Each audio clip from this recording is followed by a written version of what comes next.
Ah, back. Hey, here we are on YouTube.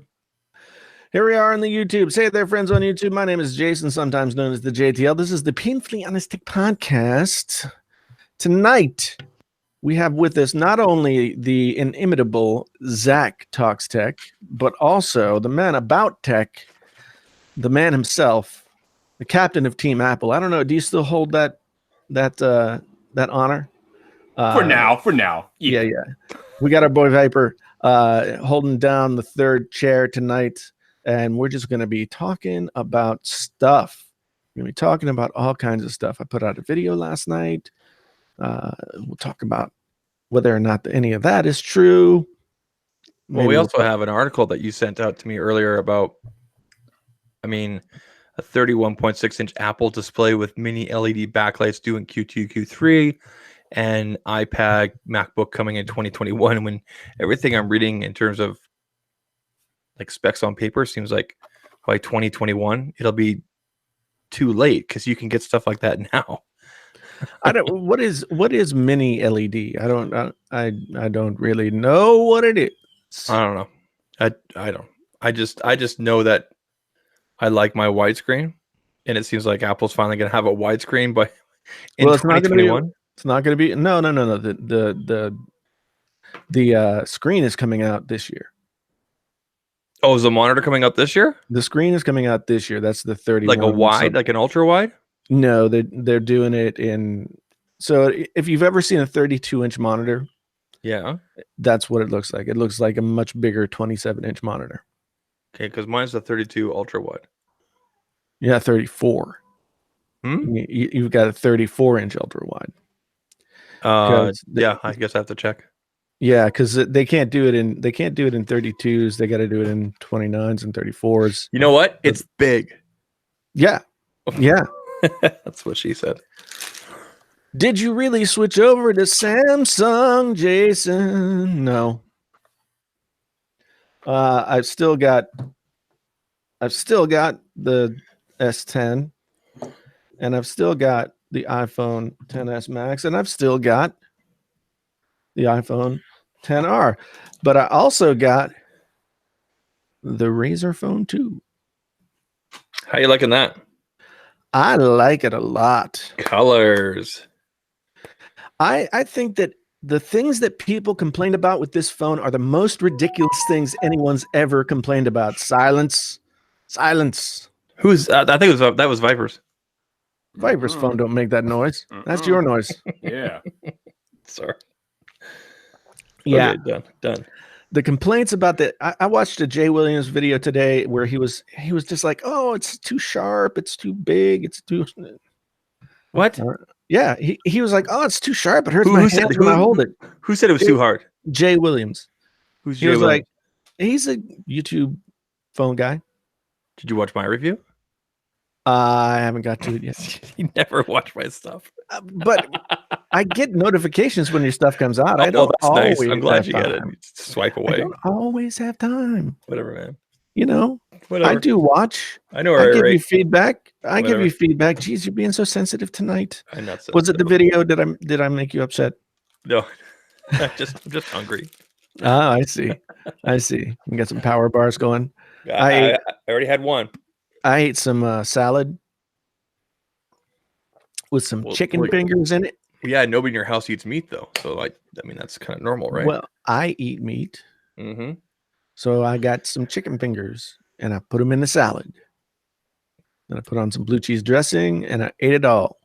Is that like Prometheus? Thank you. $5 super chat. Prometheus says smartphone review should now be about services, software, and accessories. Also, by chance, did you use Good Lock for Samsung yet? I haven't gotten to Good Lock yet because I got the Razer phone like sometime toward the end of last week. So I didn't use the Samsung for all that much more after the podcast last week. We got 504 in the house. Good to see you. Sold by text, need mobile tech. We got Vyyyper in the live stream. Geonosis is here. Geonosis is here. All right. I ain't been here 5 minutes and I already got a problem. Oh my goodness. What's the matter? What's happening now, Vyyyper? What in the blue monkey nipple? What? What do you mean smartphone review should include accessories? Do accessories come in a box? Because unless they come in a box, I don't see the relevance to a review of a smartphone. I'm gonna have to agree with you there. Otherwise, what are we talking about here? An endless trail of 50-minute review of accessories. Exactly. No. Yeah. I mean, don't get me wrong. Accessories have their place, but not in a smartphone review. Unless that accessory comes in that box, it should not be a part of the review. I'm sorry. The AKG headphones inside the Galaxy S10 are worth, a minute, 30 seconds, whatever, within a review to talk about. I like how they're braided. I made an almost 10-minute video about those headphones. They're pretty good. Just the headphones alone? Yeah. They're good. Yeah, they're really good. The ones that they had last year, not these new ones. These new ones are the same, just look different. Well, yeah, they just recolored them. Yeah. But I'm going to get to the good lock, Prometheus. Well, see, here's the thing. Like, I get what you're saying about services and that kind of stuff, Prometheus. My larger point, there were two larger points that I was trying to make, probably three, but I'll start with two. I think your major point was that everybody focuses on just the camera mainly. It seems like 90% of the time it's always camera. Well, that's part of it. Yeah. I think the camera is not worth focusing on that much. I just think that most people will be fine with whatever camera is on their phone, and if the camera matters to them, then they'll do some research. But everybody doing 1,000 camera tests, it's not like you're using a Arri Alexa cinema camera. It's in a freaking phone. No, but at the same time, a lot of people base their smartphone purchasing decisions off of how the camera is. I think that's because they've been trained to care about the camera. No, that's just because what that thing, how that saying goes. The best camera is the one you have with you, and what do we always have with us? Our smartphone. So I'll tell you guys this right now. So the P30 Pro is out right now, right? Everyone's making a big deal about the P30 Pro and how it has all these lenses, 50 times X, creep zoom, whatever, right? Right. The reason I didn't get the P30 Pro this year is because of my experience with the P20 Pro and the Mate 20 Pro, which is the only good thing about those phones is the camera. So I saw a couple reviews. I saw Mr. Mobile and a couple other guys, and I'm like, no. When it comes out here in Canada, I'm not gonna spend the money on it because Huawei still hasn't learned. And I'm just using them as an example of making their software less crap. Yeah. So I didn't pick it up. And I know there's people in my audience that want to see it and everything like that, but there's enough people out there that are doing it. So all right, the only point I'm trying to make is that even though the camera comparisons and things like that are probably way overblown, we can't just completely ignore the fact that camera is a big factor in most average consumer purchasing decisions. That is what it is. I'm not saying we should ignore the camera, but the big time camera. Jason, you went dark. I know. Gosh darn it. Hold on. I went out and bought a new cam link. Jason's doing that physical dark mode. Yeah. There it is. All right. I went out and bought a new cam link, and I think it's the camera. Because I changed all the cables, all the adapters, everything else. The camera, the HDMI port seems to be what is causing the problem. I told you to keep the 6400. I'll just mess with you. I know. I really would like to, but I just think I just think I get a much better product out of this camera than I did on the A6400, and I had to work really hard to get it. So that's probably partially because I used Canon cameras for most of the time that I've done YouTube, and I've used this camera for the past 8 months or something. Right. But I don't know. It's frustrating. All right, so let's briefly sidetrack for a minute, because I don't know if either of you watched Rene Ritchie's video about the iPhone camera hasn't failed. I saw it today. Yeah, I saw the thumbnail, but I have not watched the video. All right, so the video is brilliant because the way he talked about how the perception of the iPhone camera haven't failed just because Apple is not keeping up with the latest camera specs like Huawei and Samsung and everybody else. But Renee made the point that anytime you see like your favorite YouTubers or anybody that needs a camera, they're still taking pictures with the iPhone because of the ease of use and how quick the software works with the camera. So I just found the video very intriguing and very well done because he's right. Because it doesn't matter. iPhone or Pixel. I mean, well, did he back that up with any like evidence? Did he do like a poll amongst YouTubers or anything like that? Well, he didn't like do a poll per se, but he did back it up with like examples and things about how people are complaining about the Pixel 3 camera APK. I mean, not APK, the camera app, because they say it's painfully slow and things like that. And that's why people are still using the iPhone camera, even though it might not be as feature rich and as good as the other newer cameras. It's still reliable. Well, the thing is, like, I mean, again, it's like we were talking about with the A6400 versus the M50 that I've got here. Like, I know how to work this camera. The A6400 was going to take me quite a while to get my head wrapped around so that I could use the camera to the extent that I'm able to use this one. Yes, the iPhone camera is easy to use. Yes, it takes good shots more often than not when you don't press on the subject's face. But I don't know. I mean, I still, when I was in San Francisco, me and El Jefe were hanging out at the, what was it, Coin Op or something like that, and Mr. Mobile, Michael Fisher, he was like, let's take a selfie. And then he got out we had a phone, and then he's like, no, we got to use this. And then he got the Pixel out, and it's like wide selfie. He pulled out a Pixel. Yeah, he literally was only carrying the Pixel to be able to take pictures. That's amazing. I just think you get used to whatever you use the most. So, not to say that I don't think there's anything wrong with the iPhone camera. I wasn't aware that anybody was really complaining about it versus anything else. I know that when I take photos with the Pixel, I'm always going to be happy 99% of the time. But I also know that sometimes, in my opinion, they come out a little too sharp, a little too over processed. I like the look of Samsung and especially Huawei photos, but that's just a personal thing. But I think LeBaron, thank you for the super chat. Wish you could stick around, my friend. Boom. And we got the CKID in the chat. Oh, cool. Yeah, cool. He's gonna do some rap tech for us later.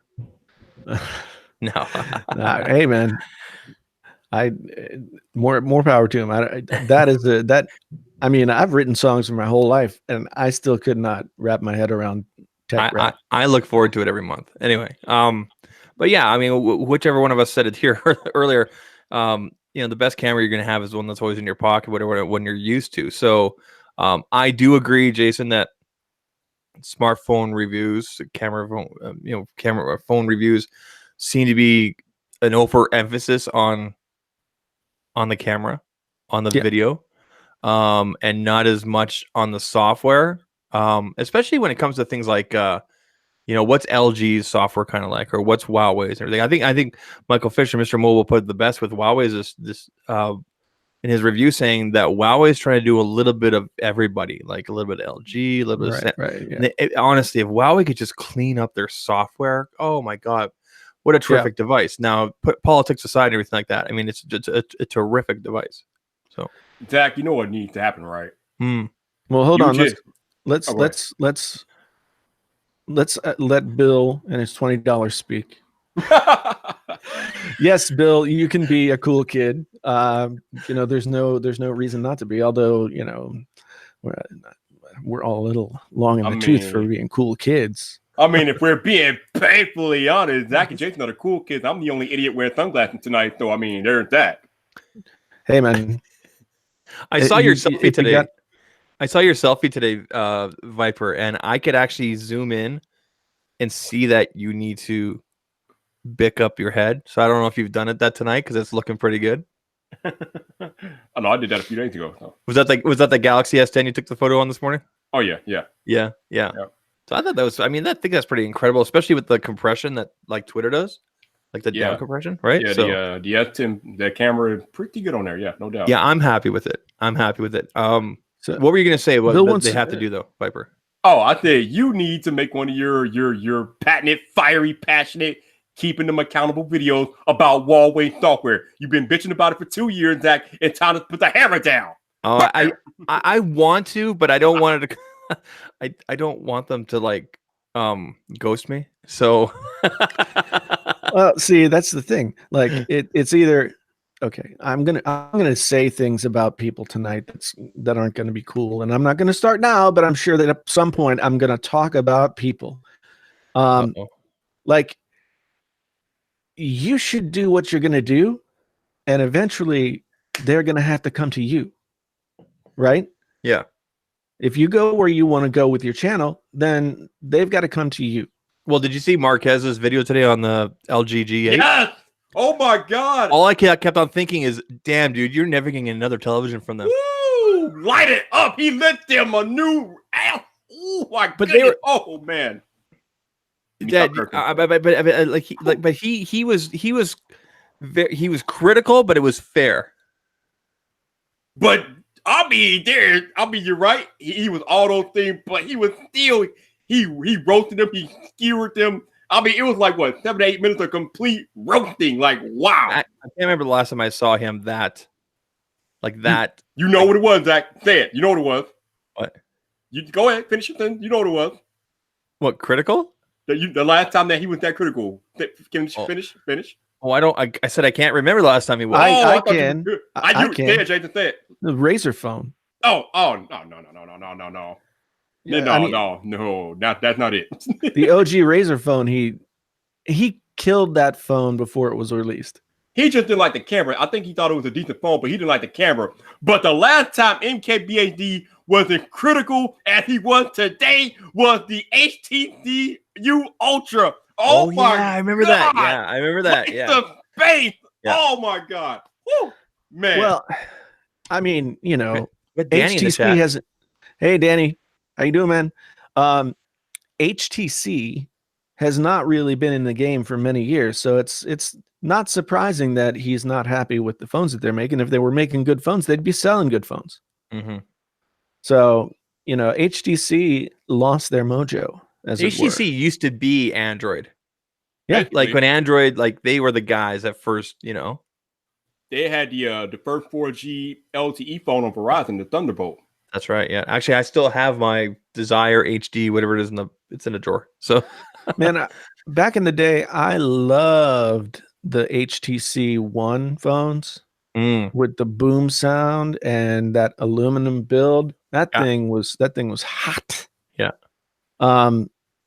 The thing about Marquez, and I mean, I really like Marquez. I really like the videos he does, and of course, he is welcome to say whatever he wants about whatever. I just always think of like the Peter Parker conundrum: with great power comes great responsibility. Like that guy can kill a product dead. Yeah.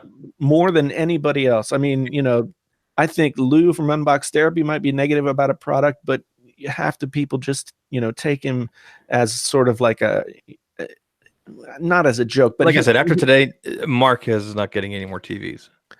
Well, that's fine. I think Marquez can buy his own TV. I know he can, but you know what I mean? You know, it's like, okay, so Marquez can buy his own TV. I'm saying to myself, stop. You're not Actually, getting a TV. Stop. Actually, Jason, if you remember, you were on the live stream when I had MKBHD on the Friday Night Vyyyper, and I asked him that question. Like, how do you leverage that power that you have with responsible reviewing? And remember that he said that if he's being honest, he feels like he's more akin to let the viewers know his real honest opinion as opposed to being like connected to a company. So he's being honest. Yeah, and I appreciate that. It's like I watched the I watched that Razor One video, right. and I was just like, because I was like, I kind of like the look of the phone. I kind of was rooting for them because I remember when the Next Bit Robin came out, and I thought, oh, that's a cool idea for a phone. It's unique looking. And then Razer bought them, and then it came out with their phone, and I was like, oh, okay, that's that's pretty slick. That looks pretty good. And he kind of was saying nice things, and then he just went manhandled the camera. Yeah. And Oh,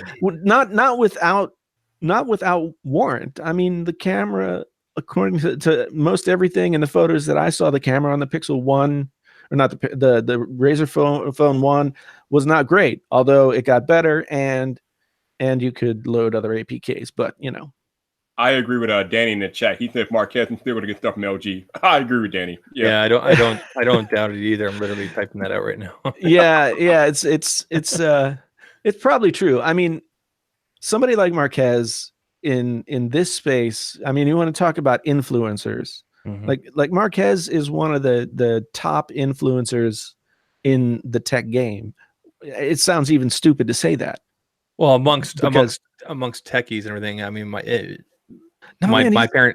parents wouldn't know the difference between him and somebody else. They would just be looking for a review. Well, I don't think our parents are good examples, though. Well, I'm just saying, man. There's different audiences. But he was just I think it was the New Yorker. Just put out a list of the 5 people that you have to watch in order to make your next tech purchase or something like that. So, okay, yeah, that's on the list. So it was him. Yep. It was Tech Me Out. Yep. I forget who else it was. Your average consumer is on there. Your average consumer, yeah, and I can't remember the other couple of people. They but put Digital Foundry on there, and I'm like, why? Nobody goes. Well, here's the thing about Digital Foundry when it comes to gaming. Yeah, gaming. Yeah.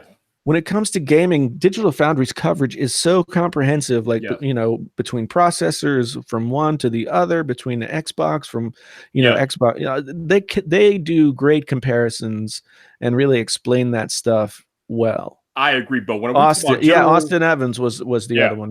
Yeah. But when we're talking about general technology, Digital Foundry is not even in my wheelhouse with that. Like, I've honestly never heard of them. Exactly. See, there you go.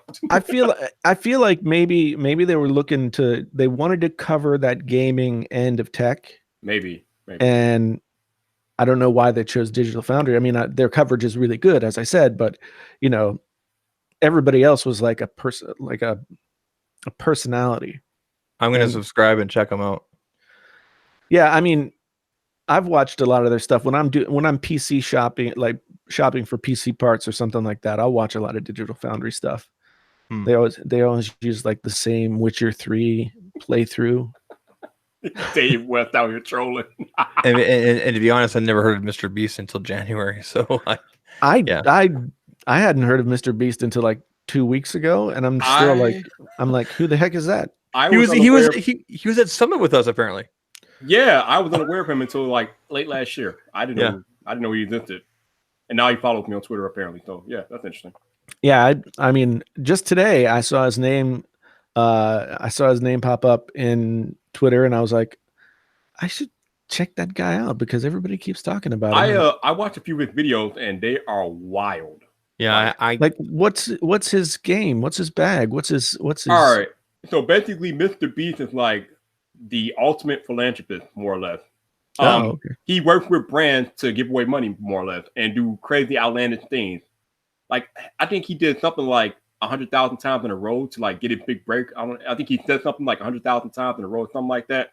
But now he works with brands to give away like money. I think he like gives random Twitch streamers like $10,000 and up.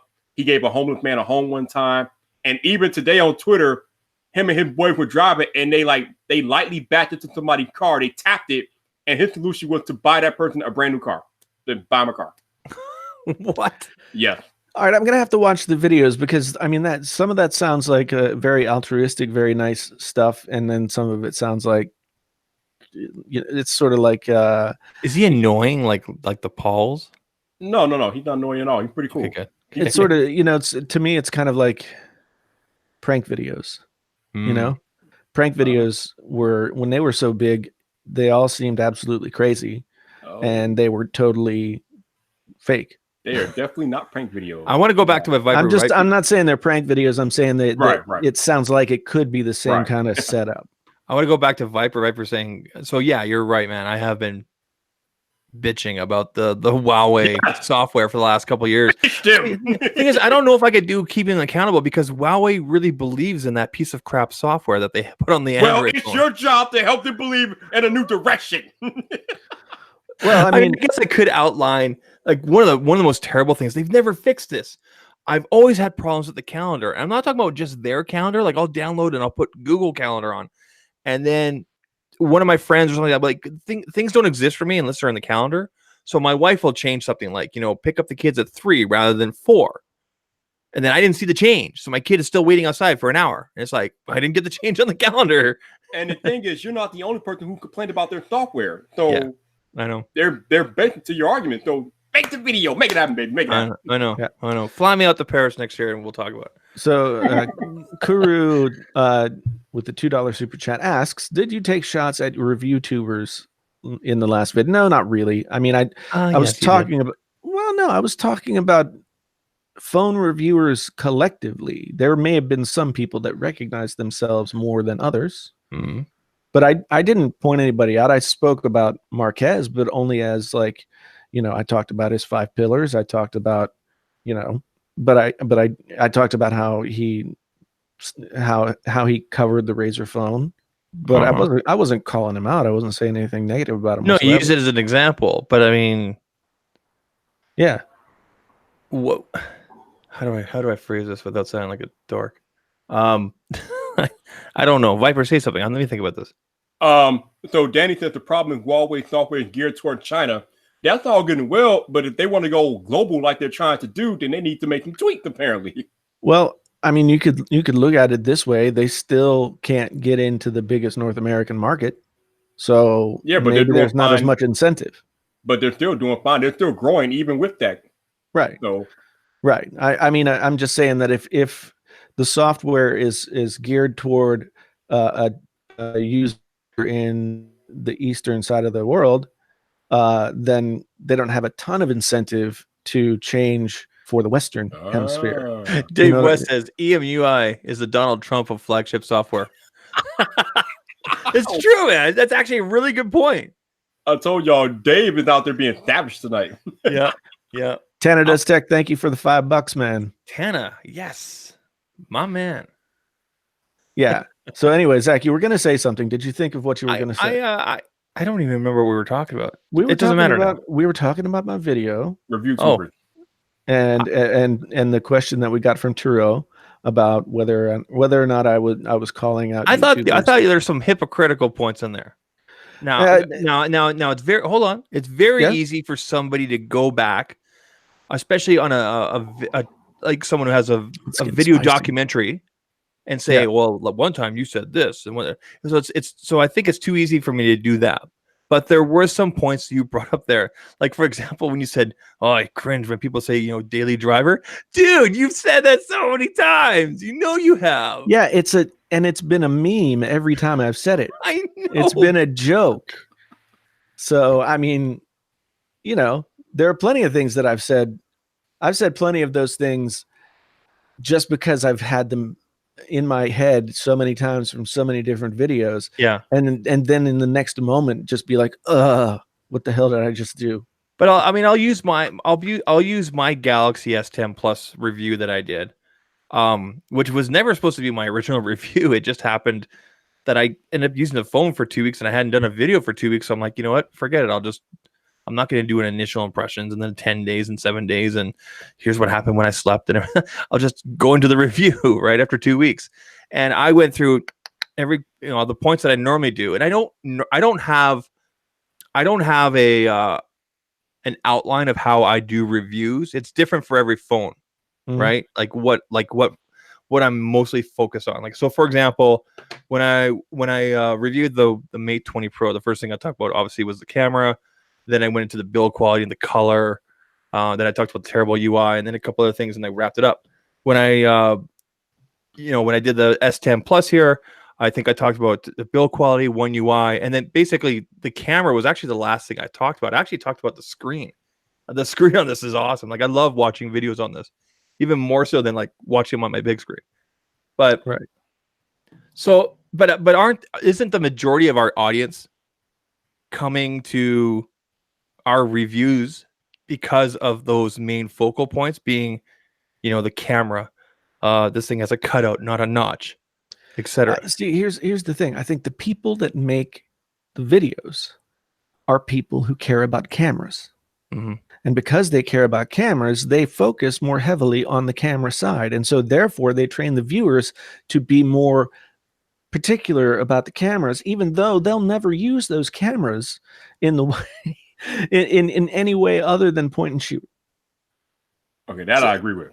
But what's wrong with that? I mean, there's nothing wrong with it. I'm just saying, like, how many times do I have to see like all of the cameras compared? How many times do we need a 15-minute video? Oh, this phone versus that phone camera comparison. Yeah. Right. Yeah, I think he's talking about how in-depth the camera reviews are. They don't need to be that in-depth. Well, I mean, okay, so I'm going to give you guys an example. Dave West, who's in the chat here tonight, does these awesome deep dive videos, the kind that I would like to do, the kind that I like to watch, but the kind I don't like to make. The kind of camera video or comparisons that I've done in the past, you guys know this, is I treat it like the average person. So I'll take 2 or 3 cameras out, and I think I'm going to be getting out of this anyway. I'll take 2 or 3 cameras out, and I'll take identical photos of the same thing. So you guys have seen me do this. And I'm going to leave it up to the viewer to decide, what do you feel was the best? There's no color correction. There's no post, I'm not adding filters or nothing like that, right? It's straight out of the camera. Here it is on the screen. I might tap the screen for focus. That's it. Right. I think it's interesting that we're talking about this because when I was doing my Galaxy S10 review last night, normally I do like review videos and they end up being like 15 minutes plus long. But last night I was like, I'm not doing that. The review doesn't need to be no longer than 10 minutes. So I just hit like 4 or 5 main points. I did like Zach, and then I was out of there. Yeah. Well, I mean, here's the thing. Like, I mean, when we got somebody like, say, Dave West, as you use the example, who's doing a particular kind of video, I'm not talking about that. I'm talking about the zeitgeist, the big picture, like what a phone review is on YouTube and what people do and what people copy and parrot and don't even think about what they're doing. They just say the same things. I did have some I did call out some people in the video in my original cut, but I dropped some of it. But I will say, if you want to see an amazing video about the Razr Phone 2 and its camera, and how it got unfairly treated by the YouTube tech community when that phone was reviewed, go watch Juan Bagnell's video about the Razr Phone 2 camera. Mm-hmm. He basically, I didn't do it. I was talking about what he did, but Linus Tech Tips put out a video, and when they covered the Razr camera, they took these really crappy pictures. 90% of them were backlit. And they were like, look how terrible these pictures are. And Juan's point was, yeah, of course they're terrible pictures. They're composed terribly. And obviously the person who's taking the pictures doesn't know anything about how to take a picture. Mm-hmm. So, I mean, there has to be some kind of level of balance. But don't you think the viewer is going to already have their own individual bias? And then the reason I say that is this. Back in December, I was trying to find you the tweet. I'm sure I could find it. I took a photo. I took identical photos with 4 different cameras. One was a Razr phone, iPhone XR, Note, and something else. I can't remember what. I took 4 photos, and out of the 4 of them, again, these were all posted to Twitter, so it's compressed down. Blah blah blah.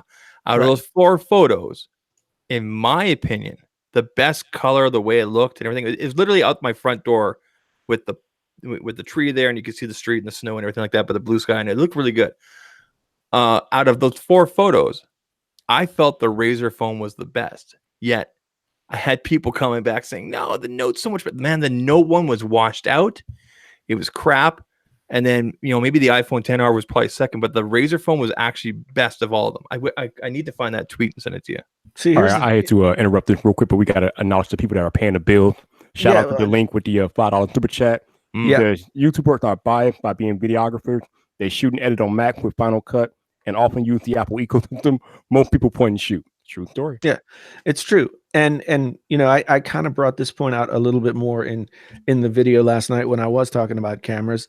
The whole thing about a camera is the way that I think the way that the conventional wisdom of what YouTube tech reviewers spread in terms of smartphones and their cameras is this sort of very sunny, like, if you use this is the best camera, you know, and they and there's not a whole lot to talk about the fact that, you know, like, and you'll get great shots if you know how to take pictures.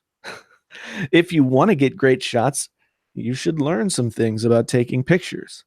You know, the tool is only as good as the wielder of the tool. Right? No, I agree with that. I totally agree with that. Yeah. You might have a better shot at getting more consistent photographs from an iPhone compared to something else, but that doesn't mean you're going to get great photos. I mean, I've seen some great shots from people with using the Galaxy S10, and then I'll go out and try to do something similar. And maybe, I mean, I'm more of a point and shoot kind of person because I have this belief that if I'm going to pay top dollar for a device that, you know, markets and says, you know, this is the camera and then this is the screen, that there should be, I guess, a bit of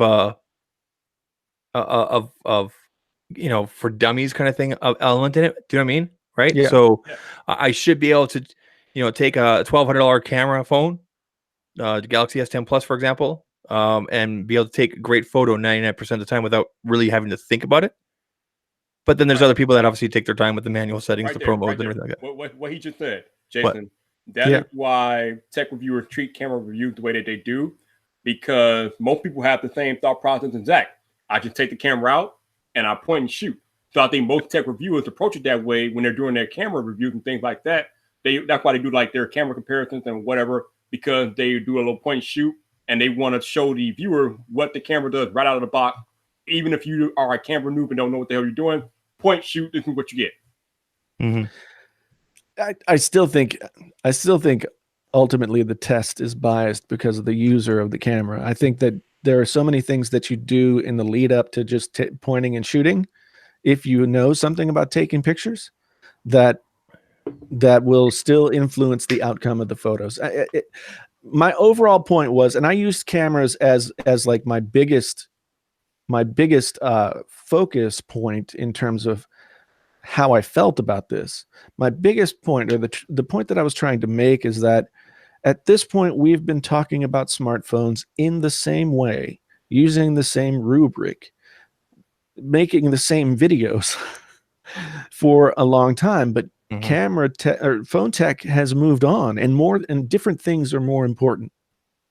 You know, like Marquez's 5 pillars don't include price, because at the time that he made up those 5 pillars, price wasn't an issue. With the way things are kind of starting to plateau, or I shouldn't are plateauing right now. You're damn right. Price is a major point right now. Jason, I actually agree with you. I think there is more to who's taking a picture and if they know what they're doing to get a good shot. But the average consumer isn't that person. So, I mean, I don't know. Yeah. I mean, I don't think the average consumer goes to a YouTube video and looks at the photos that somebody takes and says, I'm going to get good photos like that. Oh, my freaking camera went out again.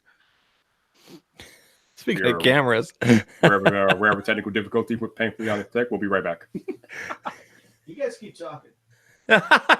Oh, we can do that. Oh man, I'm about to say something and I forgot. Damn, what I was going to say. Oh, come on, plug your show. Plug your show for this week. Oh, I'm back. You guys had your chance, and now it's over. See, now we're too late. Yeah, you got to be like that, because don't worry. Don't you worry, Jason. When I'm ready to roll, I'm ready to roll. Don't you worry. Yeah, I mean, one of the things that I try and do in videos like the one that I made last night is I try and say something that will make people think about something that is an accepted truth, an accepted way of doing something. I'll admit, coming out of your video last night, I was like, damn, do I need to change up my format and everything? Is it just...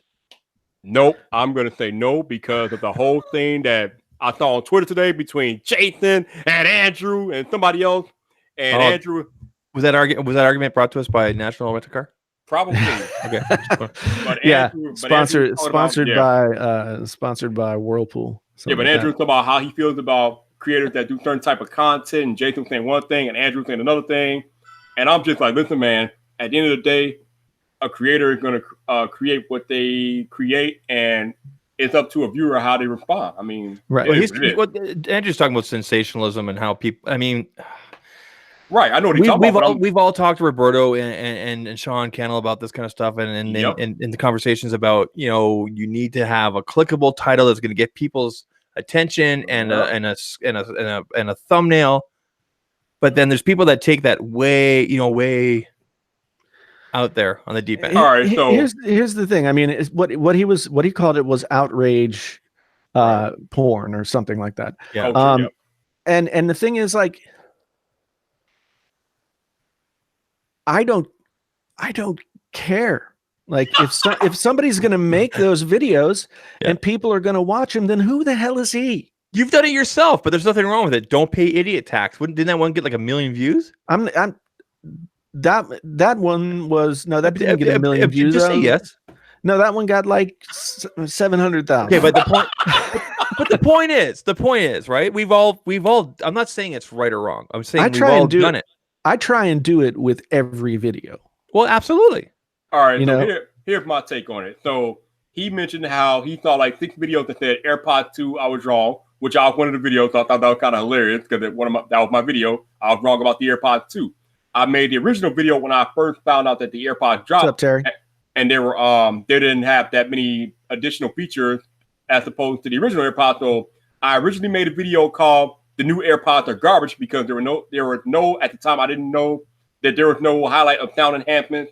We only had like the new H1 chip, and I'm like, all right, for waiting almost 2-3 years for this to be the next successor to the AirPods, I was kind of mad, and I said at the time I made the video, the new AirPods are garbage.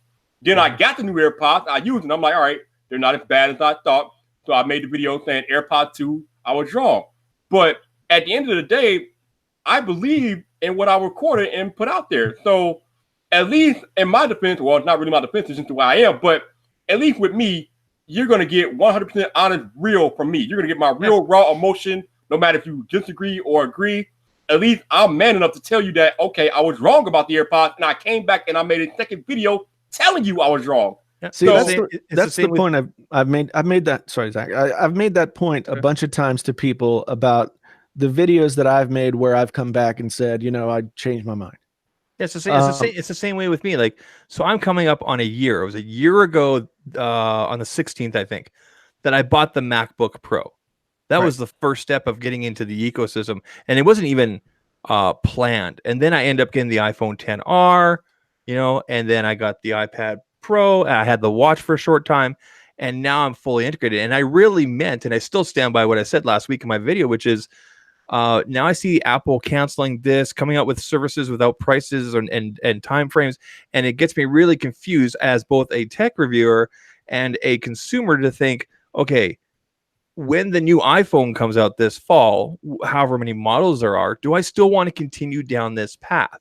Well, yeah, I mean, I think it's totally fine. Even though I've never had any problems with the products. I'm just saying, do you know what I mean? Like the investment. I think it's totally fine to make a video in which you look at some news that, you know, maybe it's not news, maybe it's some reports.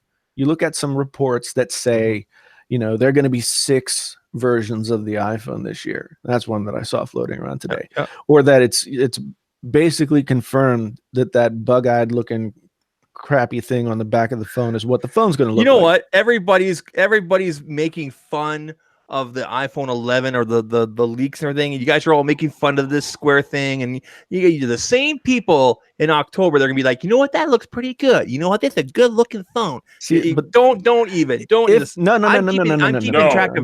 keeping track of names. I'm keeping track of names, and I'm calling you all out in October. Here's the thing: if I do that in October, then I'm gonna say it.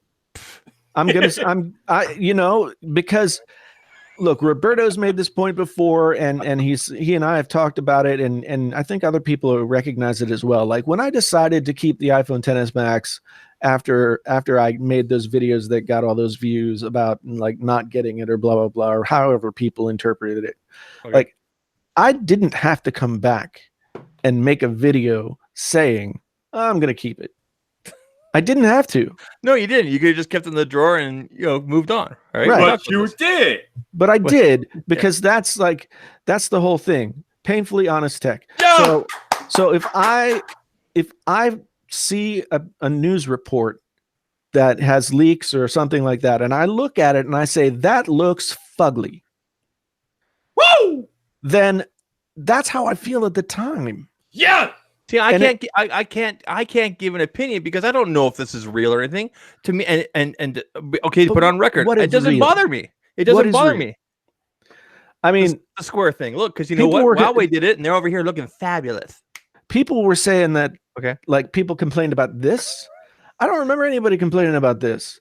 I remember people being a little. There were so many people that complained about the iPhone 10 when the leaks started coming out. Are you kidding me? Not about the notch, and not about the camera, though. Yeah, I don't remember too much talk about the camera. I know that there were people that complained because it doesn't balance correctly when you put it on a table, and that is annoying.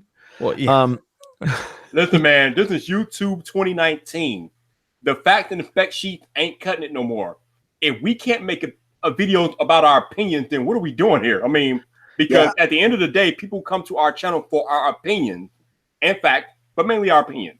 Yeah, I don't think anybody watches my channel, and you guys can in the chat can disagree or agree or whatever, and let me know. But I don't think anybody comes to the Painfully Honest Tech channel thinking like, I need to know what the specs are of the brand new Samsung Galaxy S10. I'm going to go watch Painfully Honest Tech to figure out what they are. Nobody comes to my channel for that. Nope. Nobody comes to my channel for that. You know why we come to the channel, Jason? I love doing this. We come to the channel for the painfully honest opinion, baby. That's why we come. Greg's gadgets in the chat there. Thank you. I'm just saying, Greg, and I know this was something we covered in Twitter today. I'm saying, Zach, Greg, I don't remember it being a big deal. I'm not saying you. I'm just saying I clearly remember when, there's a leak and then Gaskin or whoever it is sending out the information, and the first 10 was ugly. And I'm thinking to myself, bitch, you can't even afford this. What do you now? Why in the hell would you say that? Why in the hell would you say that? Why does that matter? Huh? Why does that matter? Like, does money? Because I roll my eyes because I know what's going to happen when the phone gets released in 10 months. They're going to be like, that's awesome. Does whether or not you have the money to buy an object negate or not your opinion about it? No. I'm just because I'm rolling my eyes and it's just an off comment. It has nothing to do with that. Listen, man, I done told y'all this thing looks ugly, but guess who's buying it not in September? Me. I mean, of course I'm gonna buy it. I'm gonna buy it, of course. I mean, I'm the captain of Team Apple. What are you talking about here? What are we talking about? Because basically I cover phones, and the majority of my views come off of Apple videos. Church, preach, Jason, preach. So obviously there are people who want to hear or want to hate whatever it is that I have to say about these products. I'm not like a fair. I try to be fair and balanced, but I'm not unbiased in how I cover the stuff. Oh my God, that was beautifully eloquently stated. So I've said this before, and I've said this a lot, and I've said it about different things in a lot of different ways. I think anybody who just covers the specs in a phone review in 2019 is sleepwalking. They're not gonna make it. You ain't gonna make it on YouTube. Not 2019. Yeah, you need to talk about like how it interacts with this or that. Just deep dive a little bit more into the software and the experience. Right? How does it make you feel? One of the so I released a 10-hour update today. It's my first time doing a 10-hour update in 19 weeks. Blacker. Okay, so basically 6-month review of the 10-hour. Right. But I mean, one thing that Roberto has said to me a few times, and I think he's even said to Jason and maybe to even, I think all of us, that there needs to be more deep dives. like we always see like, you know, after 1 week, after a month, after 2 months, after 3 months. But when was the last time you guys saw something? Here's an update on this phone after 6 months or 8 months. There are people who do it. I've seen there's not nearly enough people. Yeah. I think that the update videos are worthwhile, and I've been thinking about maybe doing an update of the 10R at 6 months, and you know, the S10 at 3, because or most whatever. people are going to sign a 1 year or 2 year contract. They're going to want to know, how was that phone for you over the course of a year? Because the 10R is still going to be on Apple's a list of main devices come this fall. It'll just be lowered down the tier, right? So maybe. I mean, they got rid of the iPhone 10, then they brought it back. Yeah, okay, that makes sense. Yeah, I mean, so that's the thing. Like, to me, it is important to or not important. It's more interesting to me. It engages me more as the creator to talk about my opinions about this stuff. I don't care if what I'm saying is based on facts or not. You know, I'm going within the moment. I'm going to talk about, hey, you know, if this is true, and I don't think I ever make a video, and correct me if I'm wrong, don't think I ever make a video where I say, holy crap, this is the 100% facts from Apple and it's terrible, and then backtrack on it. Have I said, you know, I don't like the way this is going, and then when I get the phone or when I get the device, I say, I was wrong. I actually like this a lot more. Is it possible I'll do that again? Absolutely, 100% will I do that again. And I don't see anything wrong with it. No, I don't. I agree. To me, it's more, you know, Andrew was talking in the Twitter discussion today about he trusts people more who take that time. And I can understand a certain kind of reviewer that he used El Jefe as an example, does their homework and puts out the reviews like after a lot of consideration. And I do respect that, and it is really important, and they do deserve your trust. But that by proxy, by reversal, Andrew Edwards was also saying what people who don't do that do is untrustworthy.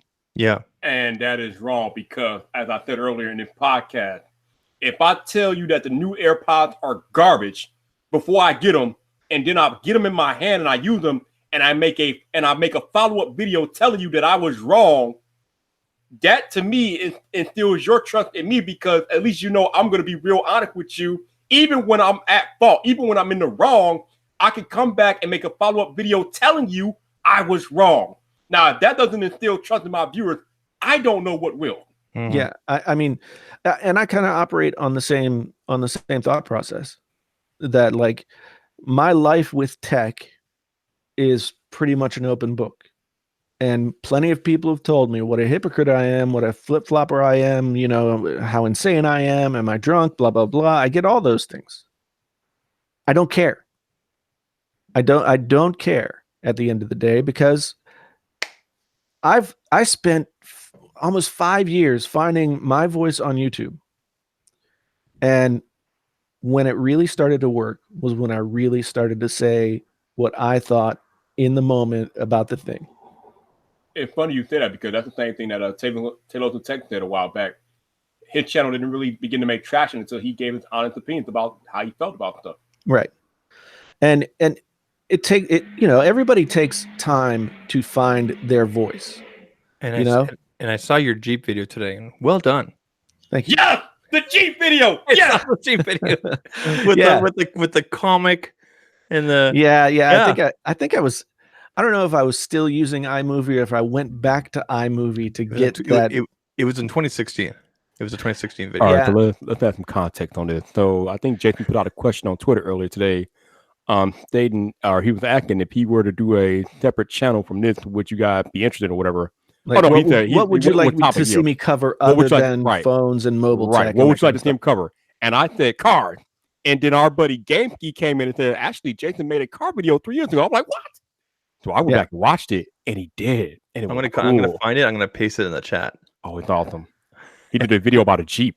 I think it was There a it is, I found it. 2015 Jeep Cherokee, Jeep something. 2015 Jeep Cherokee or Jeep Renegade, Batman versus Bat- Superman edition. Batman versus Superman edition, and Yeah. I traded that car in for just like a nearly base model Cherokee, which the only reason I wanted to have the Cherokee over the Renegade is the Renegade did not end up having as much cargo space as I needed to just do basic, simple, like go to the hardware store and bring things home stuff. So that's my follow up on the Jeep Renegade. The JTL in. Yeah, that was cool. That was back in the day when he was still going by the JTL. I left a comment too. I left a comment. Yeah. Is the next so Prometheus asks a question, is the next big thing the Samsung Galaxy Fold? In 2 weeks. 2 weeks, yeah. Is it the next big thing? No. I'm still undecided. Is it, I mean, the Galaxy Fold, the phone that comes out in 2 weeks, is not, I mean, it is like the beginning of something that's going to be a big thing. I mean, yeah, But- it's gonna be a bigger phone. But No. I know what you mean. I know what you mean. Yeah, I mean, I just not too many people are going to be able to grab that phone. I doubt there'll be a ton of availability of that phone. Pretty scarce to get. Yeah. I just know this. I just know that, you know, I have a Note 9 here, and I have my Galaxy S10 Plus, which is a little bit smaller. But in no time I ever pulled those phones out of my pocket in my time using them and said to myself, damn, I wish this thing was bigger. Damn, I wish it could fold open. And I see the use cases. I understand the marketing. I see what they're trying to do. Right. But then I see some of the leak pictures and how you can clearly see that there's like an indentation, a fold. Right. Where the folding is. But apparently you can't see it when the phone is lit up. But I mean, it kind of defeats the purpose, right? I mean, Well, we don't know if it does or not. If we want to go by like the rules handed down from Mount Andrew, we can't say anything about it until we know. yeah. Now, Ouch. This is where me and Jason kind of have a disagreement because he liked the Galaxy Fold more, and I like the Huawei Mate X more. The Mate X just looks like so badass. Yeah, True. Maybe, that's nice, yeah. I do have concerns about the Mate X though, because the screen is going to be facing out, and it's going to, you know, all the potential damage is going to be on the screen and not on the case of the phone. Apparently, And they're probably a cake for that or something like I don't know. if it'll probably be something like a bumper, right? Yeah. So a bumper isn't going to protect that folded screen from getting scratched up in somebody's pocket or, you know, whatever. I mean, this is one place where I think it's absolutely right to say, well, we've never seen anything like this, so we can't really know. So we do kind of have to wait and see what it's going to be like. Will it matter if there is like a crease in the Galaxy Fold, but it's not visible when you unfold the phone? Will it Apparently, matter? it's not as visible when the screen is on.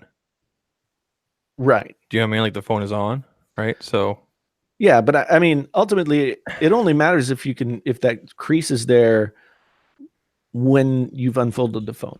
yeah, I feel like now excuses are being made. Like, well, you can't see it when the screen is on. Well, it shouldn't be for that price point. It shouldn't be doing No. anything. Right? No, nobody's making excuses. Nobody, at least I'm not. I'm saying, like, at the end of the day, whether or not it creases when it's folded and that crease is visible, if it's not visible when you're using the phone, Okay, it's not as big a deal. No, I don't know if that's the case or not.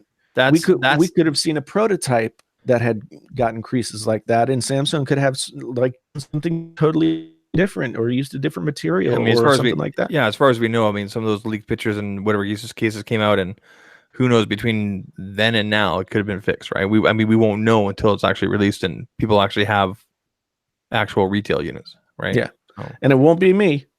It won't be me. Samsung, call me. Samsung. Yeah, unless Samsung is giving those phones away, then it won't be me.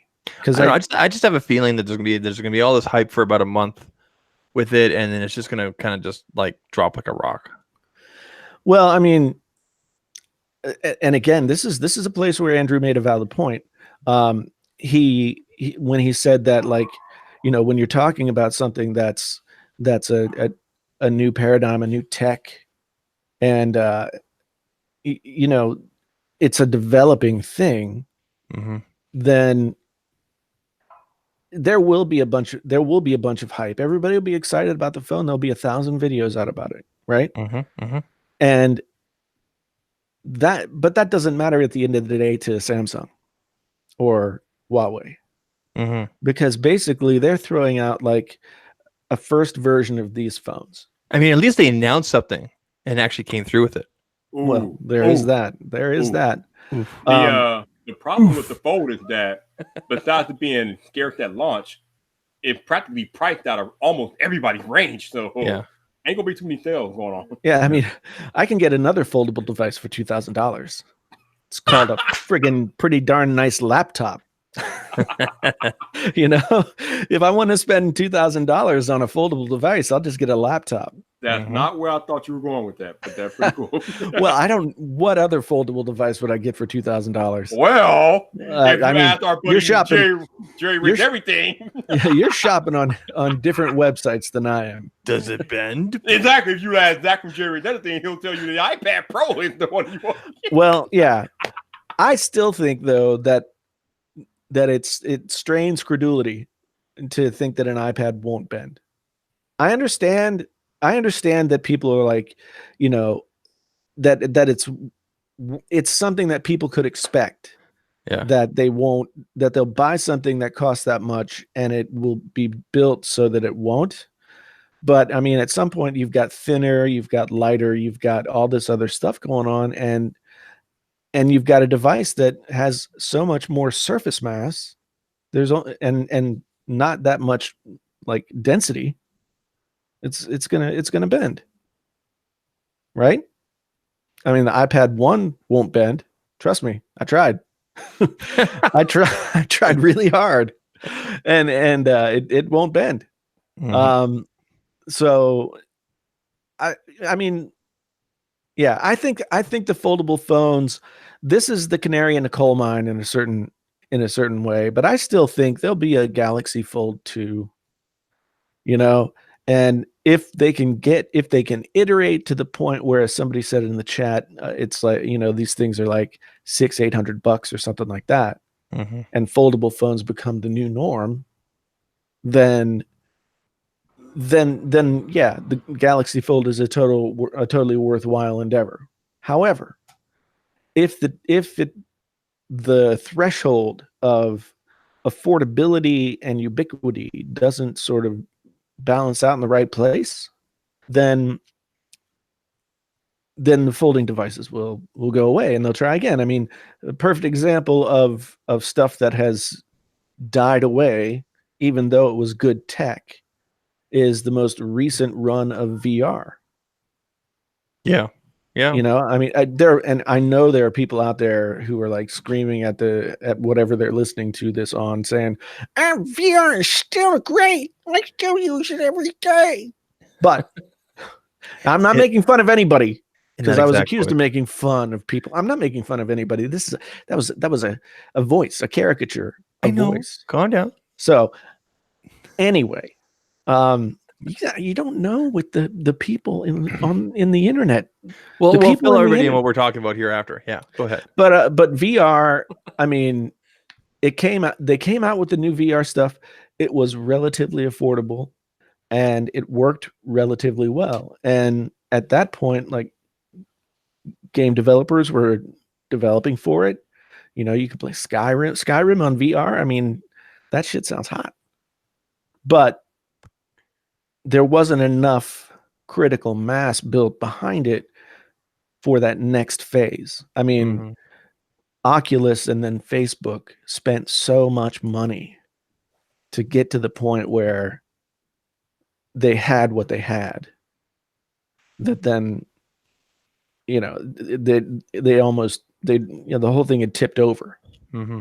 to where it couldn't make any sense Oculus to was spend just- more. I don't know. I don't think Oculus was accessible to the average. I keep on saying average consumer, but you know what I mean. Like it just for mainstream. And then I don't think Samsung tried so hard with their. You have the phone, and they gave you the headset for free. Oh, you mean the Samsung? What is it? It's called the Gear VR. ViewMaster. The No, Samsung the Gear- ViewMaster. Remember those things? You're talking about Google Cardboard. No. I'm making a joke. Oh, okay. Did Is you that what guys that have? Did you guys have ViewMasters when you were kids? Well, yeah. I mean, I did. We're old enough to know. Okay, I Yeah, didn't. ours were in colors. Yours were in black and white. I know. Yeah. So like this, I call it the Samsung ViewMaster. Okay. Because that's basically. But like what it for was. example, was it with the Galaxy S8 or maybe it was the S9 last year that they gave everybody a VR? Yeah, a Gear VR, and actually, the last year's Gear VR still works with this year's S10. I tried it out. I got one with the Note 7. Okay. So, but you know what I'm talking about. Like I still have mine in the box over here, and I think I've used it maybe 4 times, and I'm a total tech. But I mean, I put my contacts in, I put it on, and it was just, I mean, it was cool, but it just, I don't know, it just right, just didn't pay off. I don't know. Well, I mean, we gotta rewind for a minute. I need to talk to Jason. Okay, just let me get this thought out. So one of the things about I don't think VR was intended to be like for everyone. I mean, at least not in this iteration. I could see a place where it could become the new paradigm for how people interact with screens and stuff like that. But the Oculus version 1 wasn't really that. And it was considerably better, like by many levels, considerably better than the Samsung ViewMaster. Mm-hmm. The Samsung thing was like a very, very poor representation of the possibilities of VR, even though it was kind of cool. That's my 2 cents, having used both things. Mm-hmm. Yeah. So Vyyyper, what do we got? All right. So about 5 minutes ago, you just sat there and said that you don't know how it's strange that an iPad Pro could bend. So are you really trying to tell me that is normal? Because that is not normal. No, that should not happen. I'm not saying it's normal. I'm just saying. But how is that even a thing, though? Like, that's crazy to me. That's Krista's, right? Yeah. Yep. Yeah, it's not normal, and Apple should have something to say about whether or not. I mean, basically, it's the same thing. It's Stuff the like same that has thing me as the paranoid. keyboard. I was trying to make sure my iPad's on a completely flat surface and no edges. You know what I mean? That stuff like that has me paranoid. This is the weird place that Apple gets into. This is the you're holding it wrong place, right? This is where Apple says, well, the known blah blah blah didn't meet our standards, whatever, our expectations. Yeah. So it's one of those things where, should that happen? No. Should Apple honor it honor it under warranty? Yeah. Do you have Apple Care? Then get a new one. But it shouldn't happen in the first place. Mm-hmm. However, all I was saying was, it shouldn't be surprising that something, especially like the 12.9 version, it shouldn't be super surprising that it's a potential thing that could happen, given the size and the shape of it. That's all I was saying. When was the last time someone complained about their Tab S3 or where the heck it is, or their Huawei tablet bending? Never seen stuff. Never, because no one bought those. Well, okay, I know that's the easy and funny answer out, but I'm serious. There's people that are still buying those things, but we don't see the, or when was the last time you saw someone's camera during a podcast go out this many times? Oh yeah, last week. I couldn't go out and buy another $700 camera today. You wanted to. I did want to. See? But so with the camera, I have done all the things. I have replaced everything but the camera. and everything else works. Are you So trying to now make I an know it's the excuse to go back camera. Are you trying to make an excuse to go back for the 6400? No, I don't want the 6400. I might buy like a 5100 and just use it as a webcam. There you go. You get a Lumix G7 like me. That's what I'm using. Well, I like the 5100 because it's smaller. You know, Okay. I was thinking about buying like a RX 100 Mark 6, right? Because Yeah. those things are tiny and they do Yeah. 4K and blah blah blah. It's pretty sexy, but they're $1,200. Yeah, they are. They're expensive. Mm-hmm. That's very expensive for like a pocket camera. Mm-hmm. But So Jacob, yeah, yes. do we believe the report that iPhone could potentially ship with an 18-watt brick this year?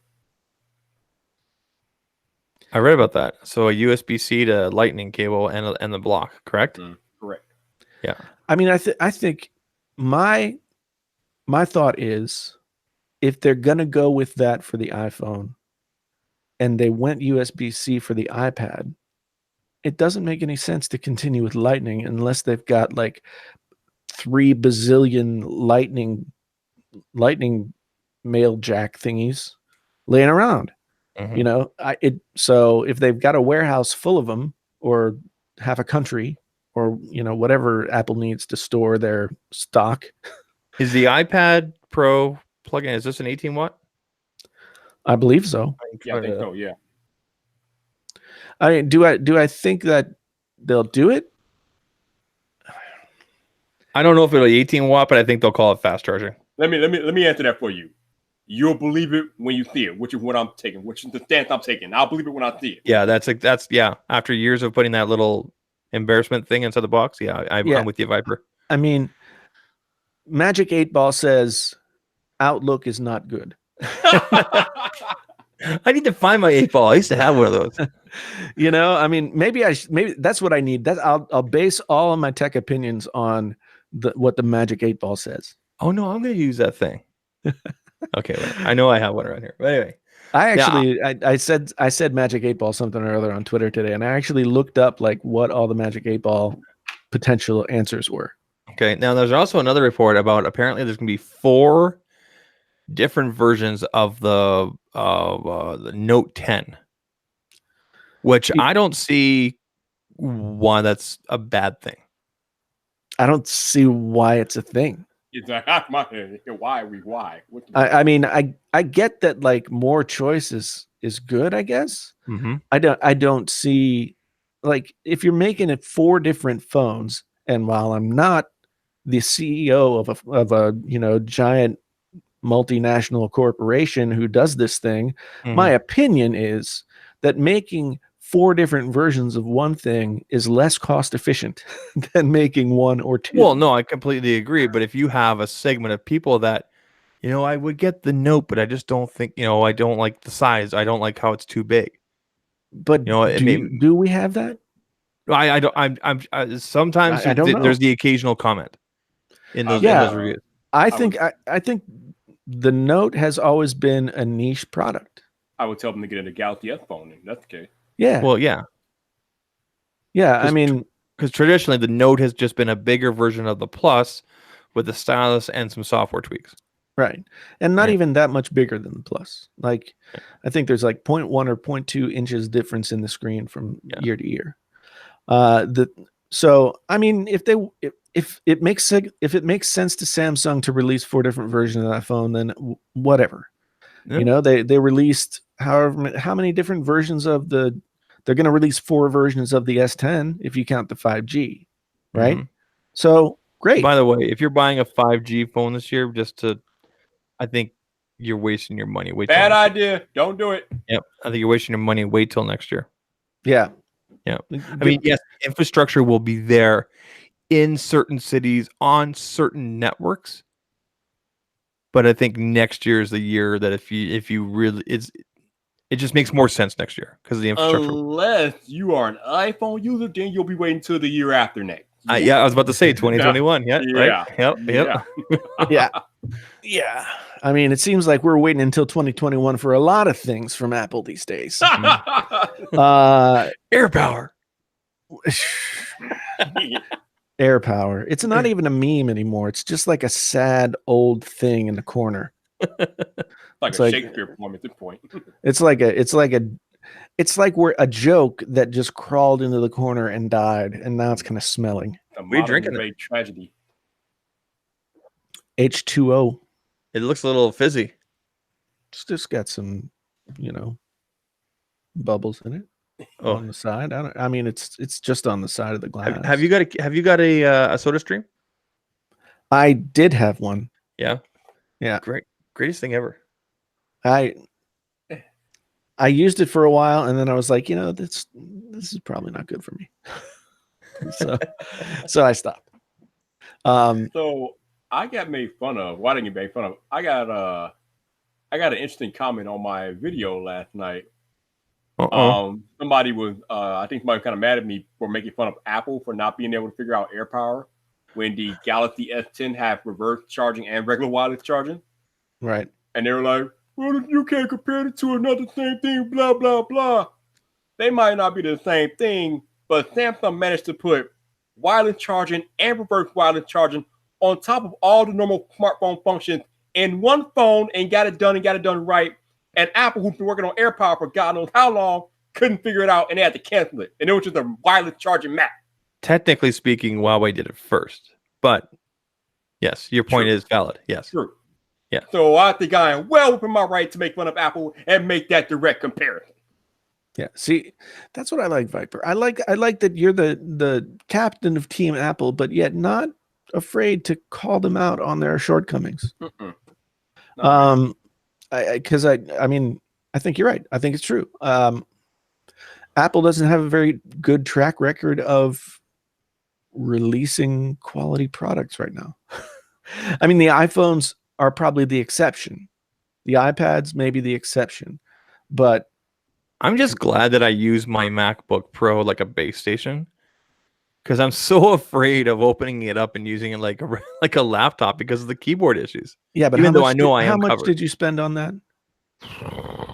4,500 $4,500 Canadian dollars, which is Canadian dollars. Yeah. yeah, which is like $30 in America. The US amount was like 38.90 or something like that. Right. Yeah. You spent almost 4,000 US dollars on something that you're afraid to use as it's intended. Well, like I said, at the time when I bought it, I wasn't afraid of that. But then when everybody started coming out saying there might be problems with your keyboard, and then Apple finally came out and said that, we acknowledge and we'll fix your keyboards. And now we're hearing that there's still issues with the keyboards. It makes me happy that I keep mine in a vertical position here, closed up, single USB going to my big ass monitor.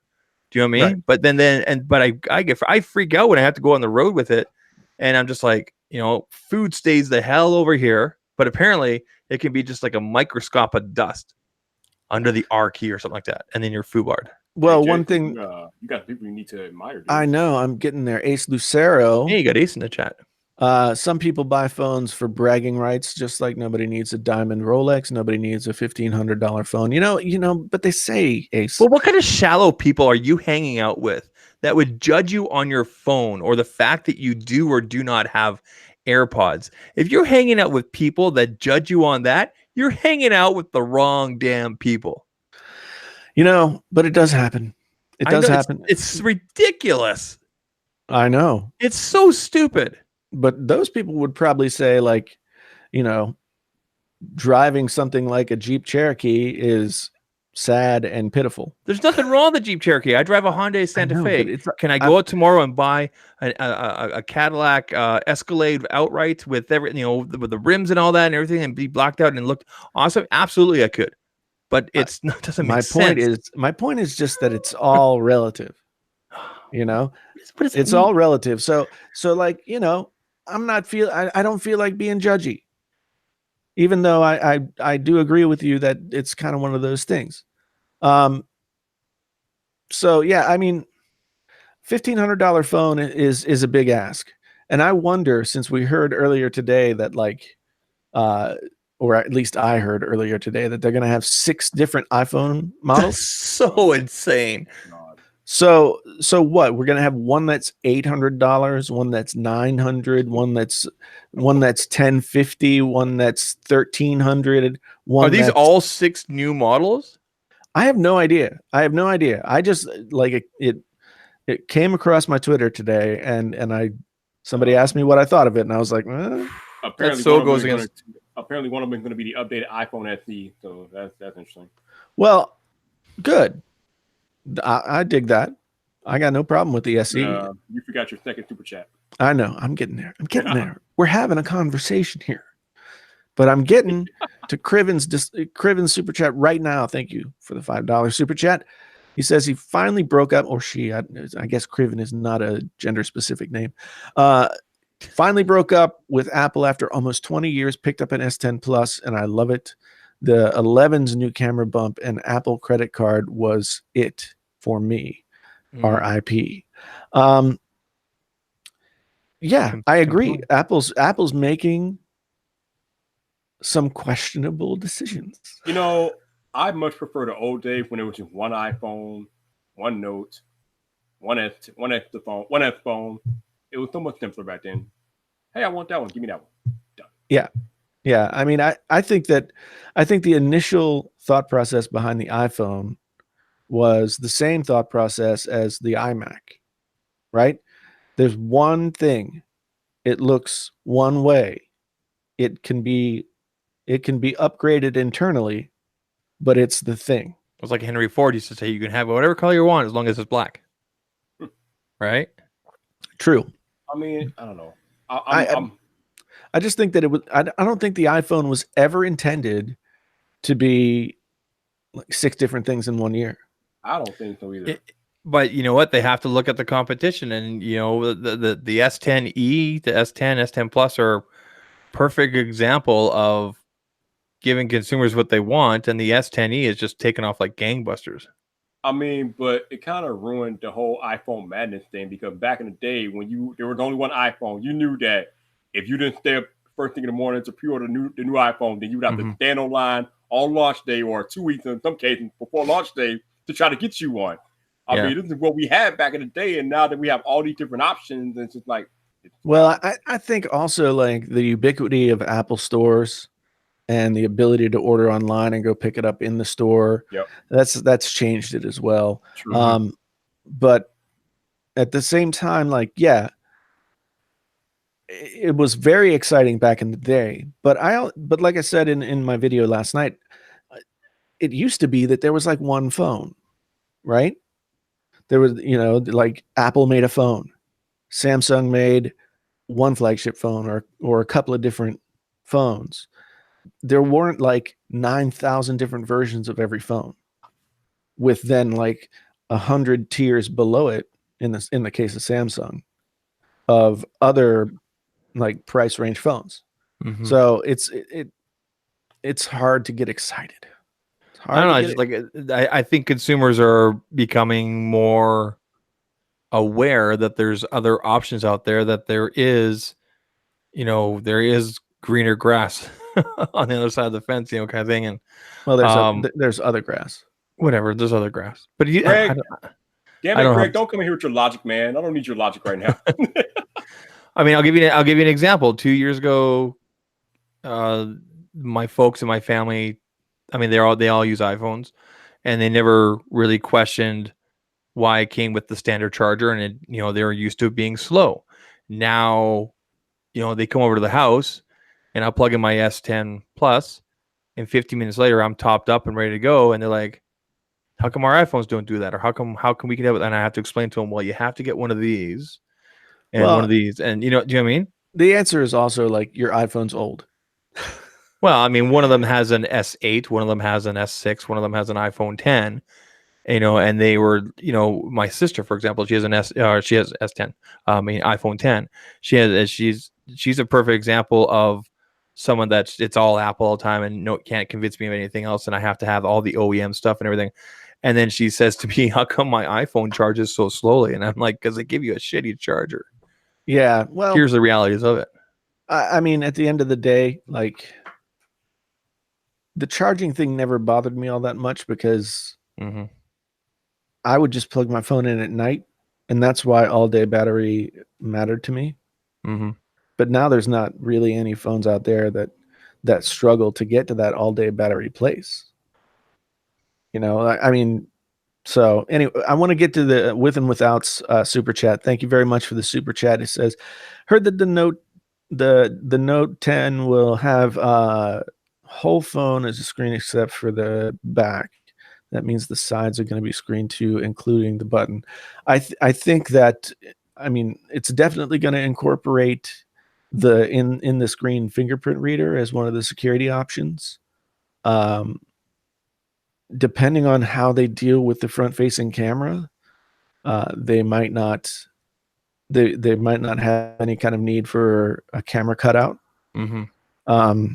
So yeah, the S10 or the Note 10 could be all screen with those infinity edges that drop off the sides. Good. So, Hey Zach, Yo. did you watch Front Page Tech today? Yes, I did. How did you feel about John's point that the guy who made the 3D fingerprint of himself to fool the S10, or technically he didn't fool anything. He used the fingerprint. I mean, that's what I was thinking about the whole time when I first heard about the story.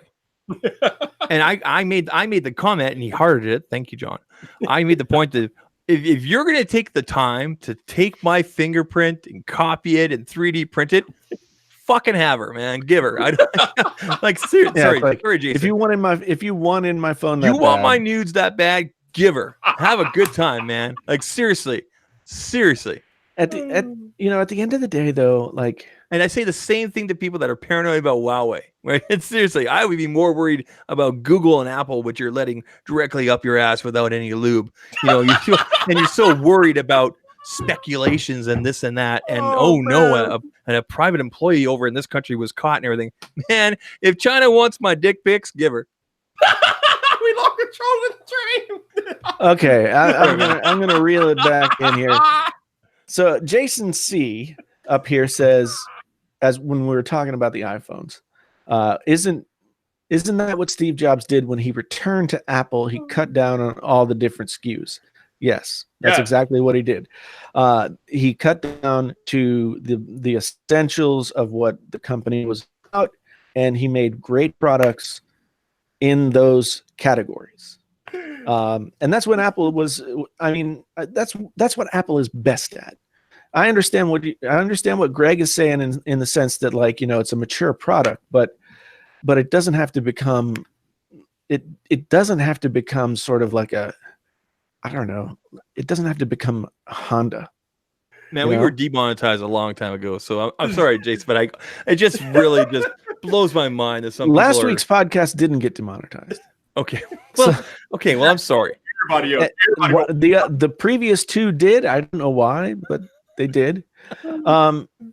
So I just think that the direction that Apple is going right now, having been around when Steve Jobs left and John Scully tried to do the Windows thing and sell Mac OS to a bunch of different manufacturers, and the whole bottom dropped out of Apple and it wasn't Apple anymore. I think we're right there. Maybe Apple's just making a Hail Mary this year, and they're like, you know what? Here's all the iPhones. Yeah, but I don't understand. Like, the shotgun approach doesn't make sense to me when you've consistently not done so well with the shotgun. Like, the more products they make, the more mistakes. Okay, you got a couple super chats here. I know I've got the super chats. I'm watching them. Okay. I'm watching them, and I'll get to them. But one is funny. Original Dobo says, Zach unhinged. LMAO. Yeah.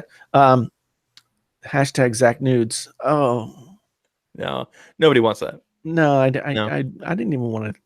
Why did I say that? Bill's back with another super chat. Thank you, sir. I'm thinking all the sensors will get smaller and ultrasonic screen can pixel shift similar to I think you're right. I think the screen technology is going to continue to mature, where we're able to do a lot more things underneath the screen than we can right now. All right, But- two things. First, I said that security needs to be fired because they let Dobo in the first place. Who let Dobo in here beyond me? Security needs to be fired for that. And secondly, Jason, I got a question for you. Yeah. The S10 Plus, or the S10, whichever one you have. Plus, yeah. How has your experience been with the in-display fingerprint sensor? Because I've noticed that my experience has gotten better over time. Yeah, mine has too. I still don't really like it all that much, but it's not as unreliable as it was on launch. Probably just getting used to it is what it is, right? Well, no, I mean there was a software patch. So There's a couple of them. yeah, I mean, so I like it. It works better. I don't like using it. But you know, these things are imperfect.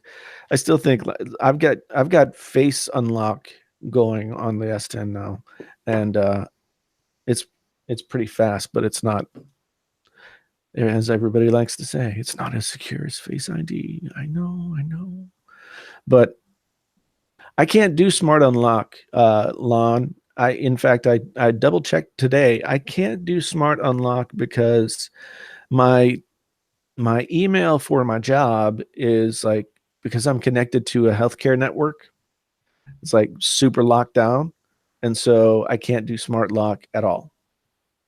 Yeah, if he violates HIPAA, that's bad. Yeah. So it just won't let me do it. I'd love to be able to unlock the phone while I'm driving in the car and all that kind of stuff, but unfortunately I can't. Yeah. So let's see. So okay, so we got the Fold coming soon. We've talked about that. Have we talked about the LG G8? I know we talked about Marquez and Reebok, right? Have we actually talked about the phone at all? I haven't watched anything, and I don't have the phone. On which phone? LG G8. Mm-hmm. I mean, Yeah. I can probably tell you exactly what it is. Go ahead. It's probably, you know, a little bit of everything that LG has always done with a crappy skin, and nobody will buy it. That's Right? pretty much what Marquez said. I mean, if Yeah. they had priced it lower, that was their only chance to really. Well, same thing Gain with some the ground? V50 or the V40. 40. Yep. Yep. I didn't buy the V50 is going to come out this year, and I bet it's $1,000 phone. And I love the V series phones, love them, but there ain't no way No way. that I was going to spend $900 on a V40, Mhm. and there ain't no way that I'm going to spend $1,000 on a V50. And the messed up thing is that the V40 came out in October with all the release of the OnePlus 6T, the iPhone 10R.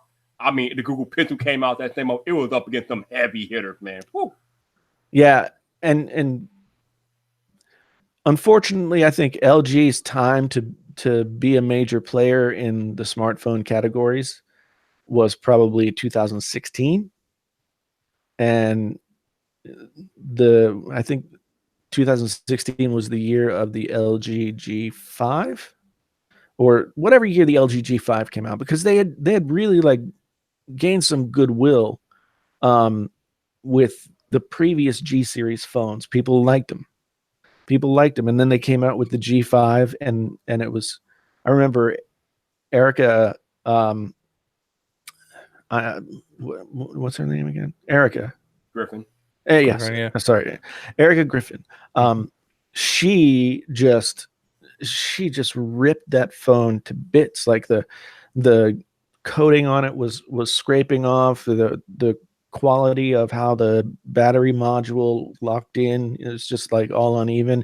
There were problems with the screen. I just think that was their moment, because they had the G5, and I think that was the same year as like the V20. And if they would have got both those phones right, and would have been able to lock down, like the V series was always going to be a niche phone, right? Mhm. If they would have been able to lock down the creator niche, where great audio, great camera, blah blah blah blah blah, all that stuff, with a solid phone, then we'd be talking differently about LG right now. But LG blew their chance. and then they blew their subsequent next 2 or 3 chances, and they've never been able to recover. And they still make these phones that are expensive enough to make, that the pricing in comparison to the rest of the market makes sense, but nobody's going to pay that for them. You know, I waited for the V40 to come down to like $500, and it never did. Ew. It just sat there at like $899, and I'm like, Dead on arrival. yeah, nobody bought that phone. And I was somebody who like I covered the V series a lot, and I liked it a lot. Yeah, and I there's just plenty wasn't of- going to do it. There was plenty of incentives out there for the carriers and dealers to push those V and those G phones from LG, and they never moved. A lot of the dealers and carriers I used to work with, I'd Yeah. walk in and, oh yeah, LG's giving me $100 spiff on this, but people aren't coming in for that. They're coming in for Samsungs and iPhones. Yeah, when they You- gave the G6 away for free, people were like, "Yeah, it's a pretty good phone." Basically you get 2 for $100 or something. Go in and start a new account. I don't think anybody ever had very much negative to say about the G6 or the G7, except for the fact that the G5 ruined the whole market for the G series phones. I used to have a G3 and then I fell on it. Well, the issue for LG, at least here in the US, is that they have like no marketing presence whatsoever. No, the marketing's horrible. Yeah. So most of the country doesn't even know anything about LG because they don't market here. Yeah. And Well, the thing about LG is, like, to me, they're a company that sort of relies on the principle of, if we make great stuff, we don't really have to spend very much on marketing. Like, when was the last time you saw like an LG OLED TV commercial? You don't, but everybody still knows that they're the best OLED TVs out there. Yeah. And everybody buys them. It seems like they're kind of, I don't know. I don't want to say give up, but it just seems like they're trying to put their mobile division to sleep. I don't know. Well, at this point, I mean, take it out in the backyard and shoot it. Yeah. What's the point? What's the point of trotting these things out if it's clear that nobody cares and you don't even care all that much anymore? Mm-hmm. Oh yeah, LG had a zombie commercial for the V40. I mean, LG's mobile division is kind of, Yeah, they had those weird commercials with the zombies. hand and all that. Remember that? Yeah. Well, the V30 had like that weird Joseph Gordon-Levitt commercial. Yeah. Where he was just running around playing music all over the place. It was like some kind of weird, 40s musical about a phone. It didn't make any sense. Didn't make any sense at all. Yeah, we're like, what? No. How did this pass? Lon, I'm talking about OLED televisions, not OLED smartphone screens. Yeah, two different things. OLED televisions. LG is King. LG is the king of OLED televisions. OLED displays on and smartphones? HTC and Sony don't seem to be much anymore within North America. Anyway. Yeah, I had a conversation about this the other day with somebody about how you don't see very many Sony phones in the US, and part of that I think is that they're not available through the carriers. Yeah. But I wonder if it's not a different thing in other markets. Bell Mobility here had Sony up until, well, I think they still do, but I got a Sony through them a few years back, and I really enjoyed it. Their software skin is quite lightweight and everything like that. The only thing that really kind of sucked about it is it only had like 4 gigabytes of internal memory or something like that, and I had to put a card in. And if the card wasn't fast enough, right, it was just slow down the whole thing, right? Yeah. I don't know. Like, the only time I ever see a Sony phone is when I'm watching a movie produced by Sony Pictures, and they're using a Sony phone, yeah. And everybody in the movie is using Sony phones. And you're like, that's not real life. Nobody does that. That's not real life. Oh, Jason's playing hide and seek again. Yep. I'm back. Apple Jockey, yeah. Bell Mobility, Bell, same thing. Yeah.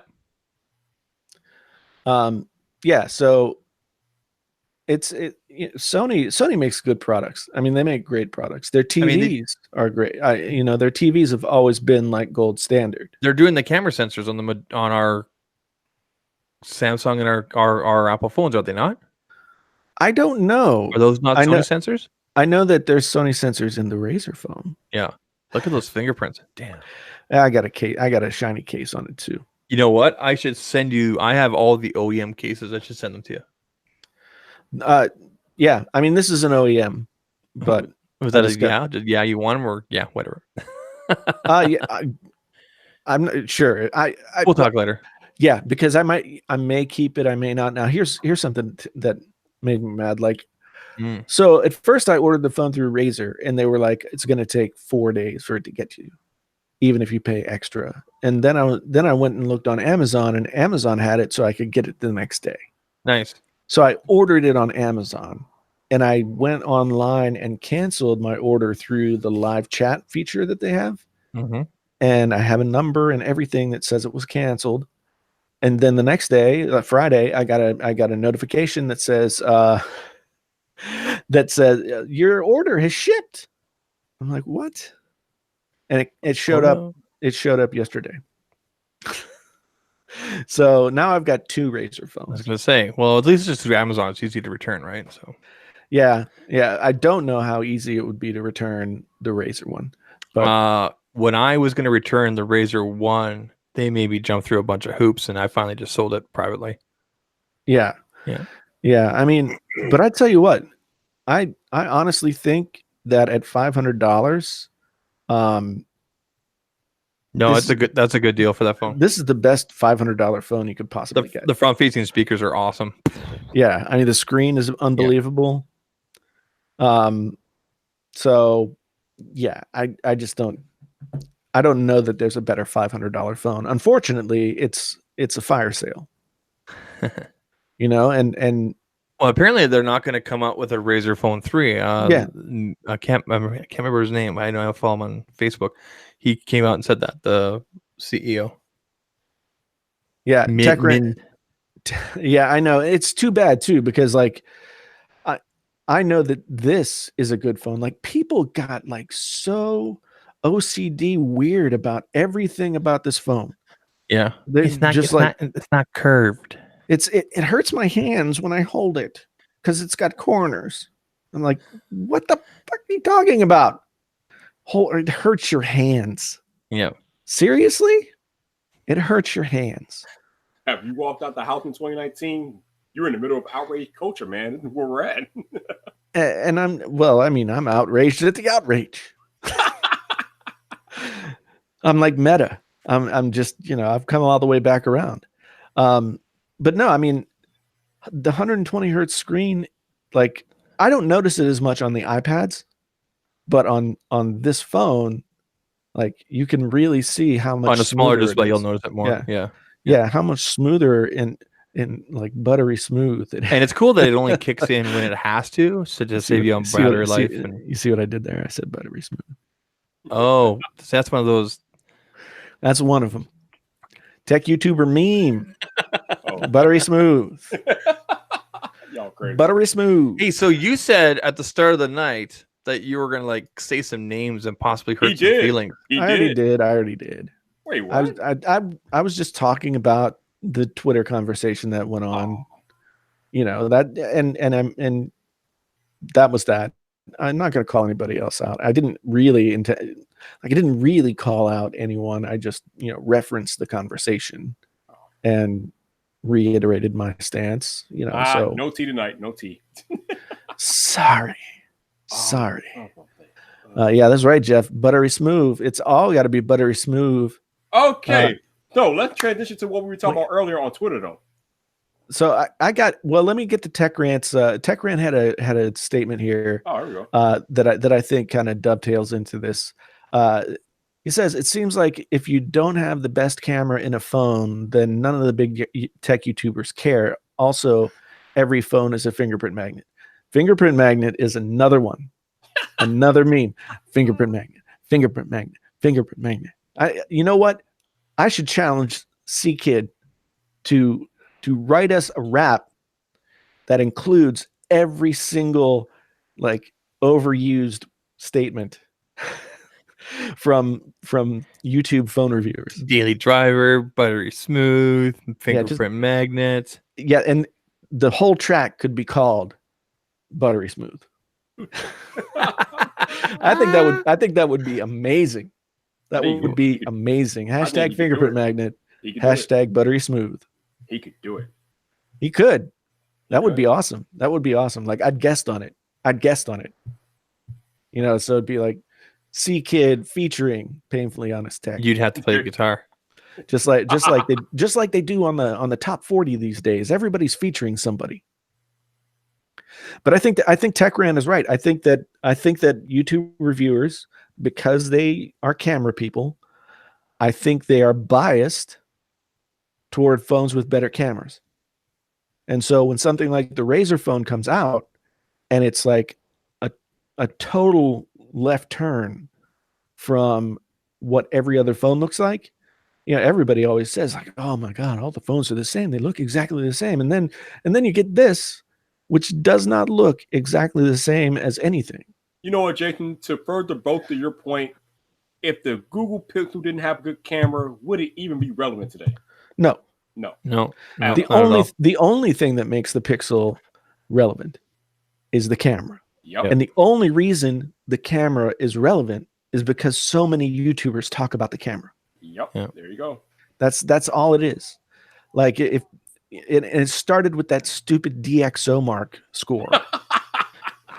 You know, it's like Google suddenly found some other metric that they can use to measure their camera that nobody had ever heard of, although I guess it was a real thing before that.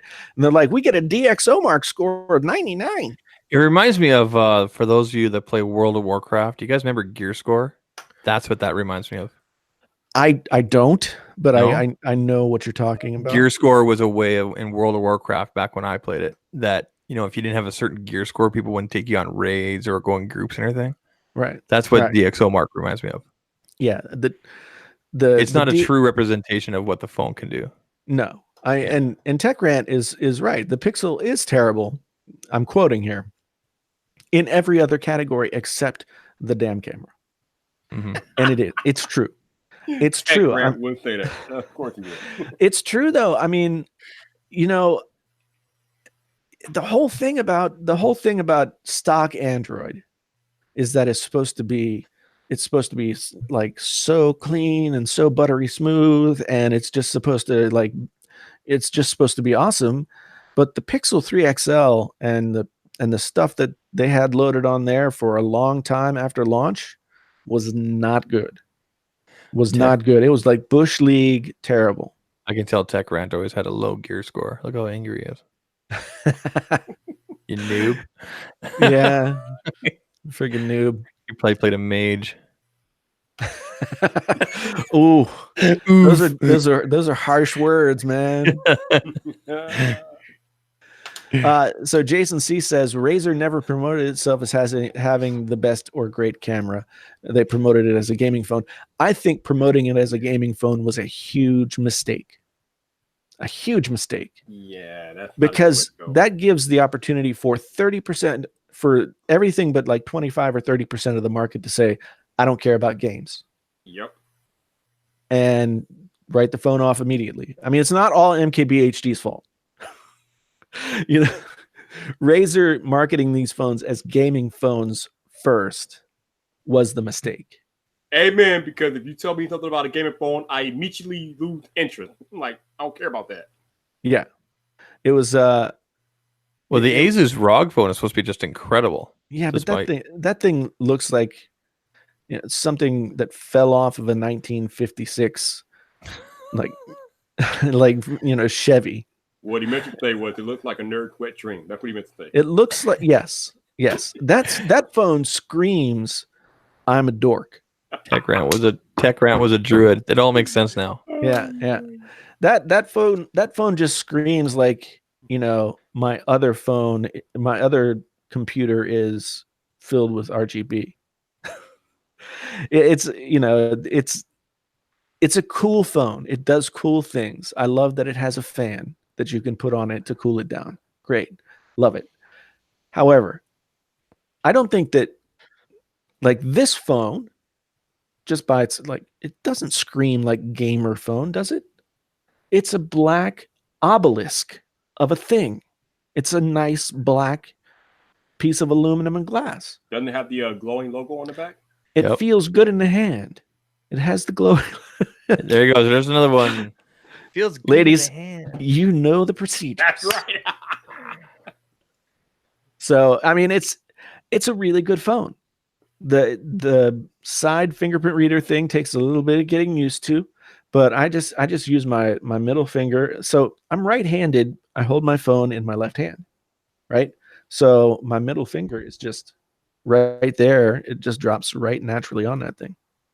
So it's one of those situations where I think mistakes were made.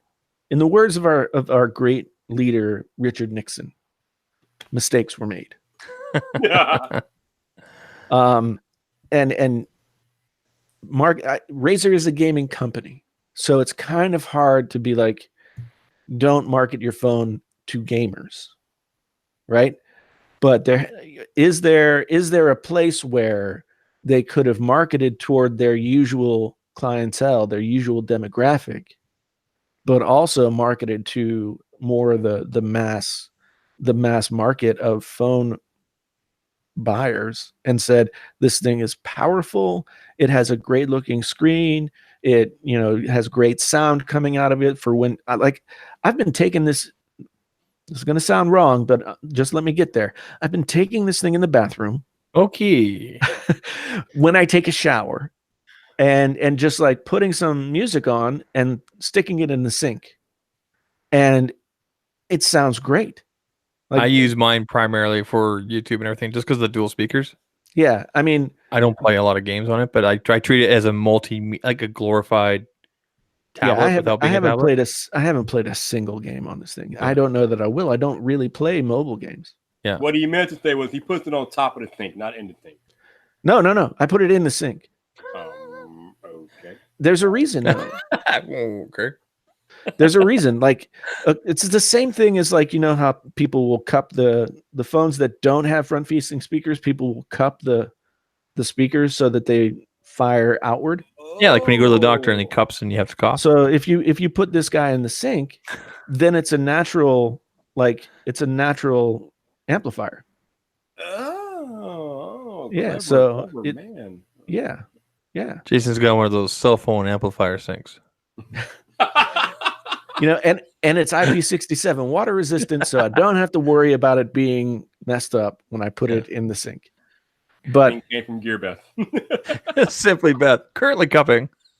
yeah, I know what you mean, but it just doesn't sound right. Oh man. So I'm enjoying this phone. Good. I am enjoying this phone. The laptop though is not so much, right? Because you and I were doing some testing earlier, and you sounded craptastic. I love the laptop. Mm-hmm. The laptop is great. Mm-hmm. But as is the case with most Windows things when it comes to audio, everything but what you critically need to work will work. But the thing that you critically need to work will not. Like I've been recording voiceover for YouTube videos with this thing. Sounds great. Then I try and do Google Hangout, and I could actually recreate it in OBS. So I was able to like record and listen back, and it's definitely like some kind of like, I don't know if it's because the computer is at 32-bit, and I think that my interface is at it can only do 24-bit. Like I said, man, it was working for you before, and then you just went ahead and fixed it, didn't you? Well, if it ain't broke, don't fix it. I've got this philosophical problem. I've got this philosophical problem. I mean, and I've been here before. I see the light. I recognize that Apple is just not something I want to be really all that like invested in. Mm-hmm. And Yeah, the same concerns I do. Yeah. and so I try and find other solutions for what is working for me with Apple, and those other solutions are imperfect.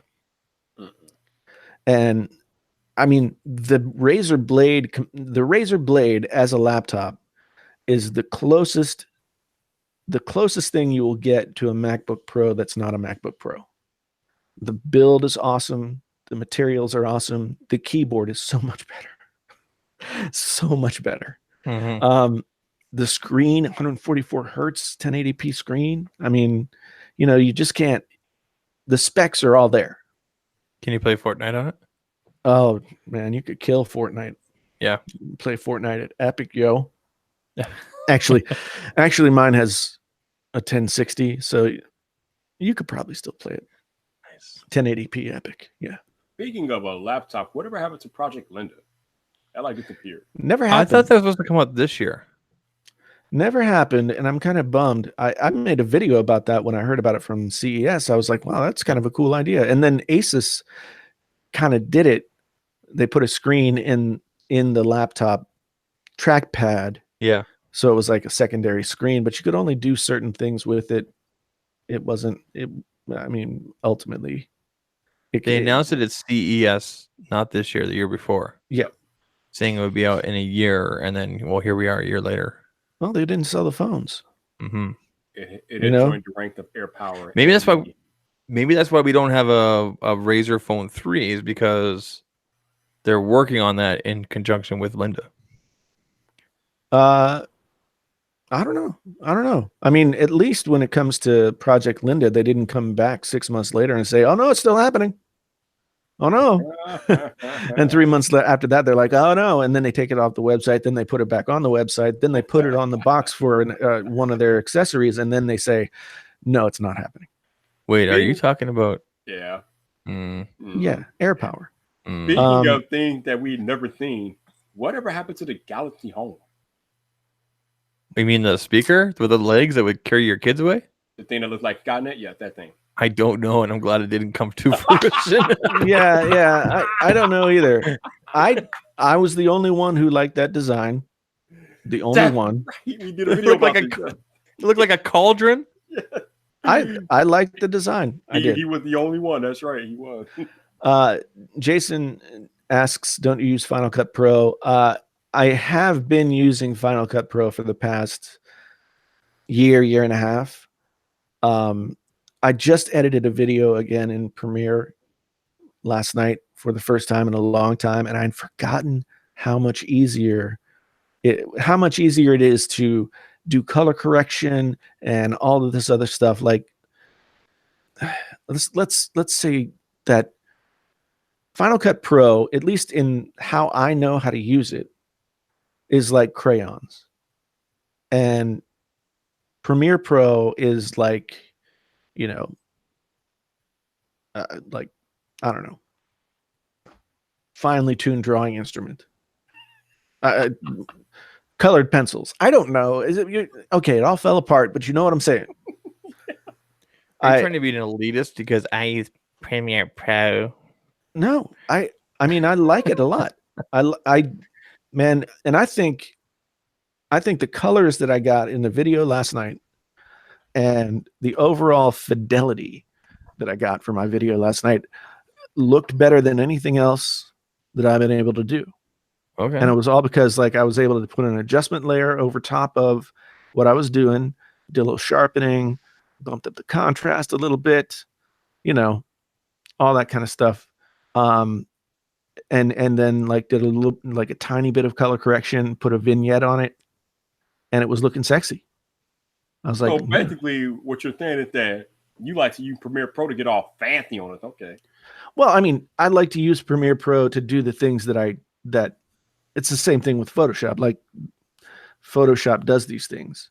I'm not a Photoshop master or anything like that. I'm not a Premiere Pro master, but Final Cut Pro definitely feels like a much more simplified version of a professional video editor in comparison to Premiere Pro. So mean, when you get in your red camera, Jason. Right. Yeah. Yeah. I think I better pay off my car first. I remember being a TLD, you're like, I don't even want to look at that. I don't want to break it by accident. Yeah. So Bill, got to get Bill's super chat in here. It's not the bit rate, it's the upsampling that destroys the audio quality. So I run 24-bit, 44.1, yeah, or 32-bit. It's yeah. That's what I'm trying to do. I'm trying to stay at 44.1. Although I thought the problem was the computer was running at 48, and my interface was running at 44.1. So I changed the interface to 48, and it didn't make any difference. Actually, it very funny. It made me sound like I was talking lower and slower, and it made Zach sound like he was talking higher and faster. It was weird. I'm like, hey, Jason. He's like, hey. I'm like, whoa, man. Like I just huffed an entire canister of nitrous oxide. I don't know. Yeah, I thought you were coming on to me. No. Don't have to worry about that. So I mean, I'm sure it's a problem that can be solved. Unfortunately, like it's not a problem that Mac computers have. You know, all the audio for the Mac system runs through Core Audio. And so there, you know, you don't have to worry about all these different all the different places where you can change settings in audio. So it's just really frustrating. I love the Mac. I love the iMac Pro, but I feel like it. Well, I feel hypocritical because I know how I feel about what Apple is becoming now, and I want to be able to say, "Okay, I'm done," but I can't. But it's more like you complete me, right? It's more of a like I hate myself for loving you kind of thing, which is the video that I made. I can't wait for the next one. Hey, yeah. I'm gonna turn this boat into a different direction because we're coming up on just over 2 hours. Indeed, we are. And so do you guys know what comes out on Sunday? This coming Sunday? I do. 5 more sleeps. Yeah, Game of Thrones, right? Yeah. See, I thought it was last Sunday, and I was getting all excited, and I'm like, "Where's my freaking episode?" This Sunday, because they put like 8 episode zeros up. 10 o'clock Central, I think it's on. 9 o'clock Central. 9 o'clock Central. It was actually on 9 o'clock my time, which is Mountain. I'm an hour behind you guys. Yeah, it's usually 9 o'clock our time. So maybe there's a time warp. Yeah, well, I don't know. Or something. Are you guys looking forward to it? Oh, you already know. Yes and no. Yes and no. Why no? What's wrong with you? I just don't know that they can pull it off effectively. Pull what off? Ending the season. Well, you know, no matter what happens, people are going to be pissed. There's no way. I don't know that that's true. I mean, I think that it's I think that there are ways to screw it up that will make people mad. Mm-hmm. And there are ways to screw it up where people will be like, that wasn't what I was looking for, but it's Game of Thrones, so it makes sense. I think Tyrion's gonna betray Daenerys in the end. There's gonna be a big betrayal somewhere. Go ahead. I think we all know this is gonna be a bitter tweet ending. Like that thing. Jon Snow's gonna die again. This real for real. This time for real. It's hashtag for real this time. Jon's gonna die for real. Yeah. Yeah. Yeah. If you think there's gonna be a great ending with all these awesome people on the throne and kids, you haven't been paying attention. You really haven't been paying attention. It's not gonna happen. Here's what I think. Here's what. Okay. Okay. So I think that Bran Stark is actually the Night King. And I think that the whole Stark family will burn themselves out somehow. And Daenerys will maybe be betrayed by Tyrion, maybe, but in some way or another, she will not get the throne. And Tyrion Lannister will end up on the Iron Throne by the end of this whole thing. There will not be any throne at the end. It's going to get melted down. I'm telling you, it's going to get destroyed. There will be no throne. No. The damn show is called Game of Thrones. There must be a throne at the very least. There's got to be a throne. There got to be a throne. No throne. Yeah. Genosis says, please, oh, please, someone murder Sansa. I'm with you there, man. I'm there. I watched the whole episode 1, and I had forgotten what a snotty brat. Oh, there's Sansa that episode. Was. There's that episode where she's in King's Landing. She's sewing something with the mother girl there. Yeah. And she's asking her, "Do you have hair under there?" I do have hair. I'm from a small town. Oh, I forgot. I don't care. And I'm just like, yeah, so rude. So we've been talking sex for 2 hours, and then the moment we talk Game of Thrones, Roberto Play comes out of hiding. Well, yeah, he's been there the whole time. He sent me a message earlier, and I was going to try and respond while doing this, and I was just getting what's up, Roberto? Yeah. And so Dany and Jon will have a kid. Tyrion will rule as Lord of the Protector. Sansa is Warden of the North. No. The few of them will die. No. I think that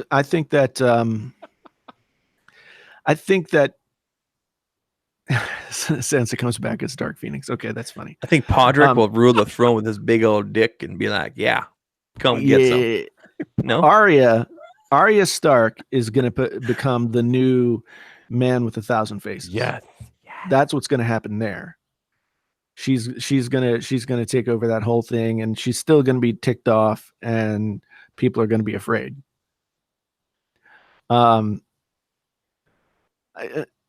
Grey Worm and Miss Sunday. I mean, sure, there can be love without consummation. I guess a little bit of worm rather than no worm is no better than. I don't know. Yeah, so I don't know. I think Tyrion and Jaime Lannister are the heroes of the show at the end. Yeah, I think Tyrion is a good bet to survive it all. That dude's a survivor. Yeah. Sansa will hook up with Gendry. But I can see that actually. But Jason, do you know what's happening after the episode? Plug. No, I don't. Okay, plug. I don't know. Oh, Jason. Oh man, I'm surprised you don't know. But so basically, after Game of Thrones, after the episode goes off on Sunday night, I am doing a live stream recap. Okay. Right after the episode, it's gonna be lit. It's off message. It's off brand, but I'm with you. Well, on the second channel, there is no brand, so there's no message. Okay, so you're going live on the Vyyyper Live. That's right. On the Vyyyper, yeah. That's okay, right. That makes sense. Spoilers will be aplenty, so don't come watch it. Yeah, exactly. If you didn't watch the episode, don't come to the live stream. Yeah. Tyrion will rule in the name of Lyanna Stark Targaryen. Ooh, interesting. Interesting. All over it. Roberto clearly is invested in the show, and he knows his stuff. I have a theory. Eddard has been alive this whole time, and has been and he's actually the faceless guy, because you know what, they were both in jail underneath the Red Keep at the same time. So is Ned Stark? Is the faceless guy Ned Stark, or is Ned Stark the faceless guy? He's alive. Did the faceless guy switch with him? Well, that's what I'm saying. They switched in jail, and so Ned Stark is just somewhere hanging out. He's just hanging out as a faceless guy. I was really upset that they didn't continue the storyline with Catelyn Stark, where she becomes like a zombie. She becomes Lady Stoneheart. That's in the books. Yeah, and she's hooked up with. Who knows? Maybe we'll see her come back as one of the walking people. I don't know. So many possibilities. You know what I was thinking about the other night though. I'm sorry that this is like turned into. Oh, looks like the long night already came for Jason. Exactly. He's the Night King. He's literally the Night we're King. I'm back. I'm back. He's the Night King. This is funny, but it's really upsetting because I'm gonna have to buy a new camera. Oh, darn, right? No, I mean seriously, dude. I'm trying. Okay. I'm trying Buy not a to. Lumix G7. Boom. Yeah, I didn't like it. Yes, I think Roberto's on. Arya will kill Cersei. She's That would be so like the epic. last one on the list, right? God, please let that happen. Please let that happen. That'd be awesome. And she'll do it by being faceless and taking someone Yes. else's face. Yeah, and, we need to see Brienne and the Hound get together, make some ugly babies. Yeah. Damn. Yeah. Yeah. Or not Brienne. Brienne and the Torment. Sorry, not the Hound. But yeah, yeah. What if? See- What if Arya? It was Arya take the face of Jamie. Oh, that'd be epic. No, I see. I really think that they have set Jaime Lannister up to be the hero of this series. He has had the most transformative character arc.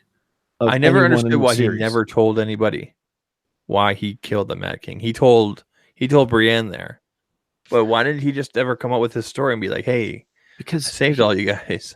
Because he's still honoring the oath that he had to that king to be honorable and forthright and not Mm-hmm. bros before hoes and all that.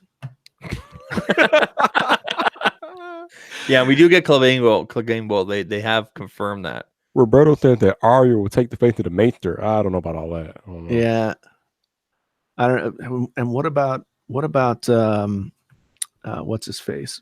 Hot pie. No, the bald Otter? guy. But Varys. Varys. Varys. Yes. Yeah. I knew it was a V something. But Varys. Varys. Yep. Varys has been whispering Oh, from Varys. the start, man. He's one of the keys. Yeah, it's gonna be interesting. Well, the Red Witch says that she and he both will die. Yeah. Yeah. Yeah. Yep. I like it when she takes her clothes off. Dude. God. The witch girl? The red There's priest girl? There's just some stuff that you don't say on a live I'm just show. saying she looks healthy. Damn. You can't control Zach. You can only hope to contain him. Sorry, man. I'm just saying, I mean, it's one thing when somebody puts that stuff in the comments and I just kind of ignore it. It's another thing when the co-host is being hashtag not woke. okay. What? Even Hefe and Faith Palmer. Come on, Jeff. Jeez, man. Jeff gonna disown you. Yeah. Hashtag not woke, dude. Not cool. Jesus. I know where you're coming from. But it's a different time. It's a I just different said day. It's a she different just age. looks healthy. I know what you're saying. She We takes all her know what you're vitamins. saying. She takes her vitamins. Yeah. So, Roberto, question here. Is Bran Stark stuck in time and the Night King and his young self both at the same time? See, that's what I think is going on.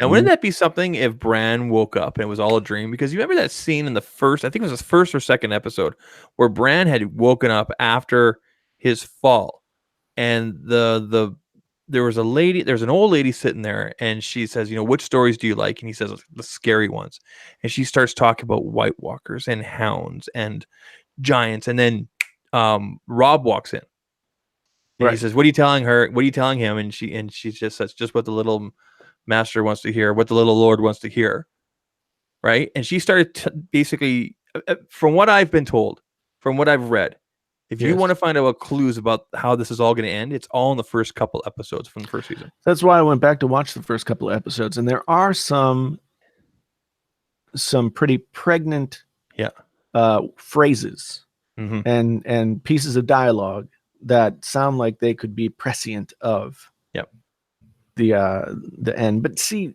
the thing that's curious for me now, it's not to say that they couldn't look at that stuff and then write forward. But the past 2 seasons weren't even a thing, basically, until they ran out of books, and then they kept going. And I know it's loosely based on what George R.R. Martin has written, but still not released. But yeah, Look at the writing and what some characters, how they act and everything between after season 4 or 5, I think it is. Like, for example, Tyrion he's not nearly as witty as he used to be because they're not taking it from the books anymore because they don't exist. I think he's not as witty as he used to be because he has developed as a character into somebody that's more wise than he was in those early episodes. In those early episodes, he was kind of bratty. Yeah. He didn't care. And he seems like he's now become more. I mean, he's more worldly. He's more wise. He's been through the ringer. He got himself burned with the wildfire. He got himself, all that kind of stuff. Yes, Lon, that's right. So I'm excited for it. I'm also trepidatious. I'm also somewhat nervous because it's not very often that we get the ending of a series that is worth the whole weight of the series, right? Fans of Lost would agree with you. MASH MASH. is like the only one that I can think of off the top of my head. All I'm saying is this: don't go into this last season with expectations and you expect this to happen or these two people have to get back together, because you're just going to be disappointed. Just go in knowing it's Game of Thrones. Basically. Yep. Yeah. Breaking Bad. Okay, I'll give you that. Roberto. Breaking Bad. Breaking Bad's ending was, if only for the Badfinger song, was perfect. Yeah, Breaking Bad did end quite well. Yeah. That Badfinger song is really good, though. Did Cheers end well, in your opinion? Oh God, That last scene had Danza. He goes, we're closed, but then he walked out the same way he first came in. Yeah. He adjusted that picture. I think that was probably good. Yeah. I think Cheers, you could make that argument.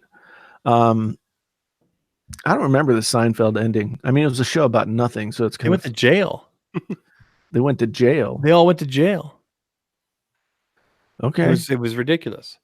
You know what ended really well? How I Met Your Mother. Not.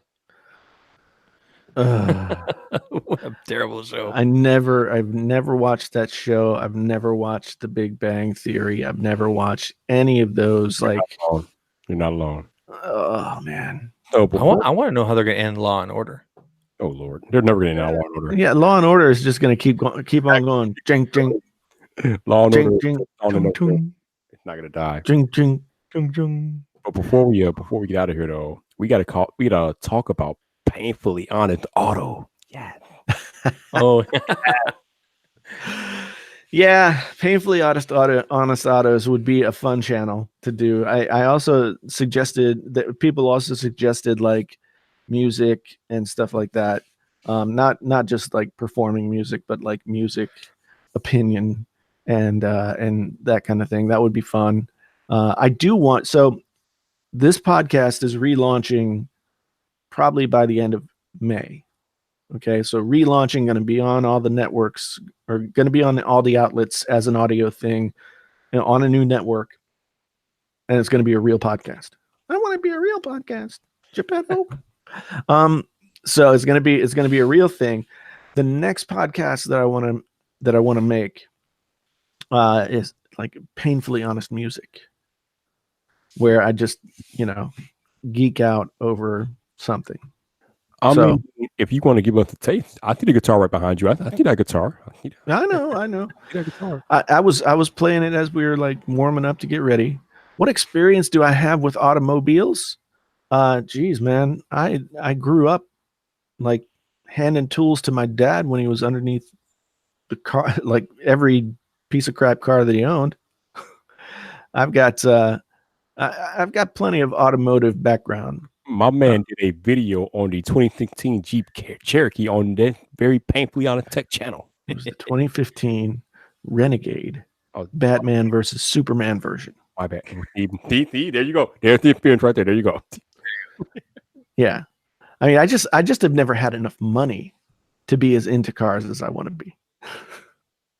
You know, like I said on Twitter, like I never go to the Tesla website because it just crushes my soul too much to look at those cars and know that I can't afford one. Why don't you order one, do a video on it, and then cancel it and do another video about it? Jeremy Junkets. Oh, that little punk. Well, I mean, because if I ordered one, I would want to keep it. You know, I but I went and looked. I was looking at the Model S, the Model X. You know, those things are like crazy expensive. I don't think I saw one for under $80,000. Right? New, but used.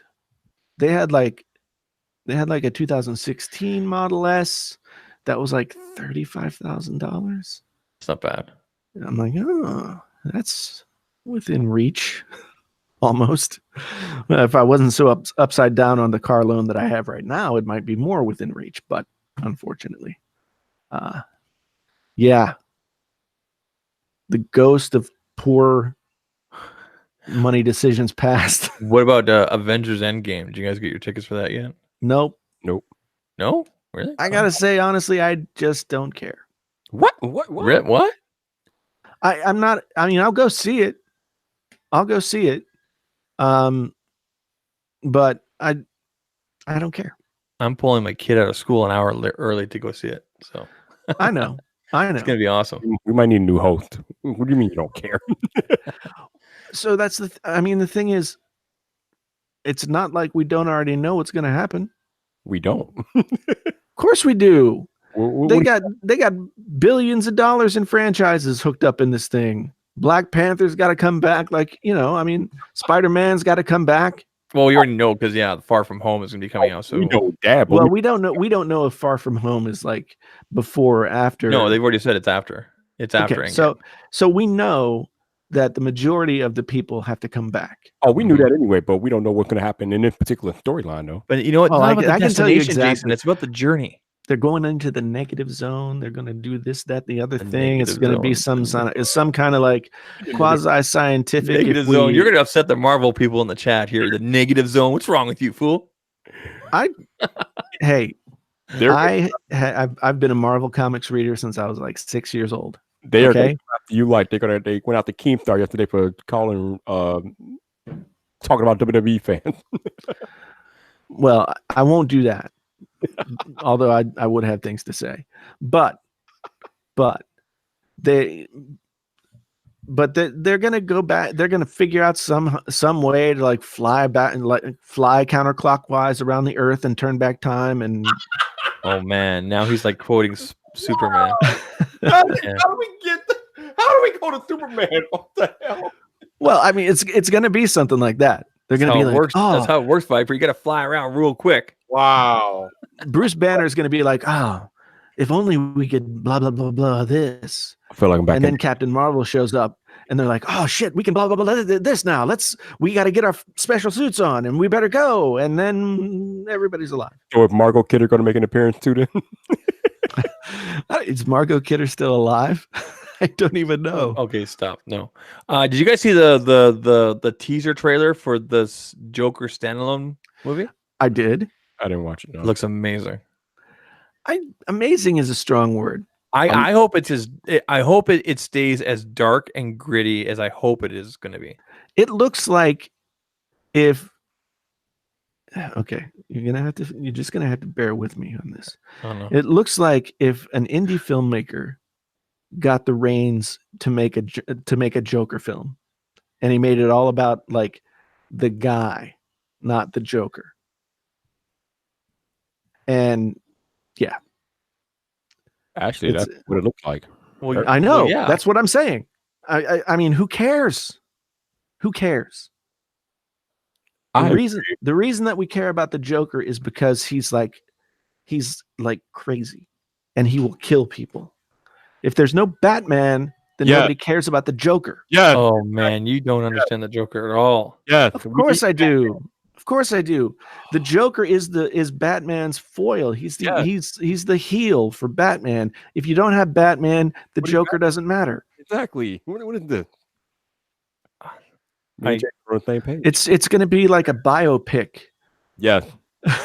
It's going to be boring as shit. Yeah. You know, I mean, no, not indie as in Martin Scorsese. Martin Scorsese is not indie. Indie as in like Richard Linklater. If Richard Linklater was allowed to make the Joker movie, that's what we're gonna get. Well, That's what we're gonna get. at least I can tell us how it really is. Lon Denard says the Joker made Batman. I guess it depends on which storyline or possible movie or movies you're watching. You have to decide which storyline of the Batman you are going to choose to believe was actually the origin story of the Batman. And that's what made Joker awesome, or makes him awesome, is that there's never been a true origin. There's always been multiple, and even like I have the graphic novel. How's it called? Where he says in there, if I have, he makes the quote saying, I remember I don't quite remember my history. Yeah, I remember one way or another way. Geez, what is it called? It's I can't even see it right here. Anyway, it's a classic because it's a classic graphic novel, Joker novel, basically, with Batman, I should say. Yeah, there's parts with the Red Hood. What is the movie called? The Killing Joke. That's what it is. That's been long. A lot of fans say that that's kind of the definitive story of how the Joker came to be, kind of thing. And then I guess it depends on which movie you watch. Obviously, if you watch the Tim Burton one from 1989, his name was Jack Napier, which again is just a name they put in that movie. Batman dropped him in the vat there, and then of course there's the whole Red Hood series and everything like that. So there's always been several different stories. So I'm just interested to see if they take elements from all these different stories to make a definitive Joker telling. And there's part of me that goes, they shouldn't be doing this because it's cool that he's always had different ways of coming about. But then I'm just interested to see how this director or this storyteller does it. So I Yeah. find it kind of ironic that the moment we started talking about Games of Thrones, we lost like 60 of the nerds. They're like, no, we don't care. Yeah, well, hey, that's fine. That's Yeah. fine. They can go if they want to. I think we're winding down anyway. So The movie, the trailer does give me kind of Taxi Driver vibe. Okay, I'm with you on that, Septian. I can feel it. Can feel it. Killing Joke was the best Joker. Unfortunately, it was that's like the graphic novel I have. Yeah. Yeah, it was the 10th Joker. So, hey man, I like Walking Dead. Be nice. Yeah, I like Walking Dead. I'm a big Walking Dead fan. Big fan of the comics, and the comics were a little reductive, honestly. But the show, the characters are more well developed on the show than they were in the comics. Mhm. So, but the season finale that happened a week or so ago, bad. It's like they were walking someplace. That was the whole episode. They were walking someplace. Woohoo! That was exciting. Nobody died. Like nothing happened. When does Stranger Things come back? July 4th. July. Wow. Okay. There we go. All right, I'm going to make a prediction. Stranger Things season 3 will suck. I have a feeling. Yeah. I'm not going to fight you on that one because, it's hard to make a follow-up and stuff like that. It's been so long. Well, the thing is, like, Stranger Things season 1 was like a pleasant surprise. Like, oh, Yeah. wow, this is cool. And look, Winona Ryder, she's back. She's not seeing the stuff. Yeah, she's not in jail for shoplifting. I used to have the most intense thing Right. for Winona Ryder. Yeah, the crush. Yeah. Oh my God. Like ever since I was like 13 or 14 years old, all the way through like my early 20s. The original Pink Ranger, baby, right here. Yeah. Oh, yeah. What's her name? She's on that other show right now. Amy Jo Johnson. Yes. Yeah. Yes. Yeah. Yes. Woo! What other show is she on? She was on Power Rangers, obviously, then Flashpoint, and Yeah, she's on Flashpoint. I think isn't she on that new show FBI right now or something like that? Oh yeah. uh, From Amy the Jo. producers of Law and Order. I don't think so. No, Amy Jo Johnson. no, I I think don't it's know. about the other chick. Yeah, her name, the Missy chick. That's mighty different. Yeah, the penultimate, next to last episode of Walking Dead this season was like the big one. And also the episode where they found out like what had happened in the years in between that had made some of the characters so like overly cautious and bitter. Thought that was a really good storyline. But yeah. No 15. Actually, we're on season 3 of Stranger Things, not season 4, buddy. Yeah, season 3 I'm not excited for. I will watch it. I am, but like, I wouldn't be surprised, like you said, if it's not as good as the other two. Yeah. I mean, honestly, when you go back and you think about the other two, like, it didn't make very much sense. You know?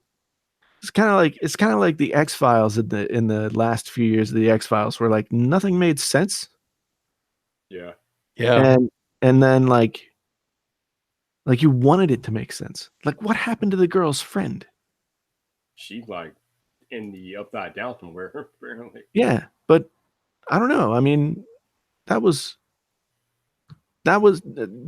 we got invested in that character. Like she showed up on screen more than twice. She did.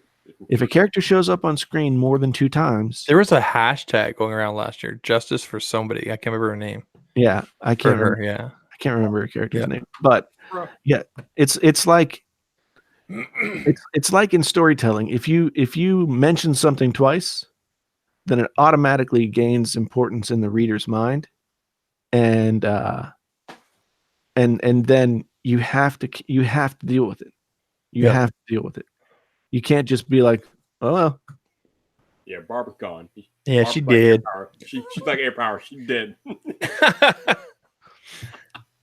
Yeah, I wouldn't be surprised to see Barb like pop back up this season and be like, what?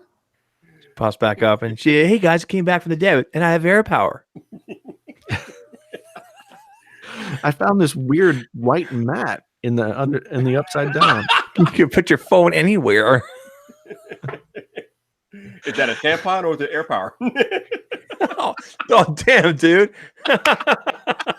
Where does this come from? Okay, we've officially gone too long. Okay. I wasn't the only one that crossed it tonight. Vyyyper did Two and a half, Boom, two and a half there. hours is obviously the point of no return. Oh, this is nothing. Vyyyper does 8 hours. Come on. Oh god. I know, but I got something's going on. I got a tech question, Jason. I'm Okay. thinking like I think. So we got all these leaks and everything about new iPhone and iPhone 11 can have the triple camera thing, blah blah blah blah blah. Yep. In my opinion, none of that really matters. In my opinion, this year for Apple, it is all about iOS 13 and what they bring to the table with iOS 13. What say you?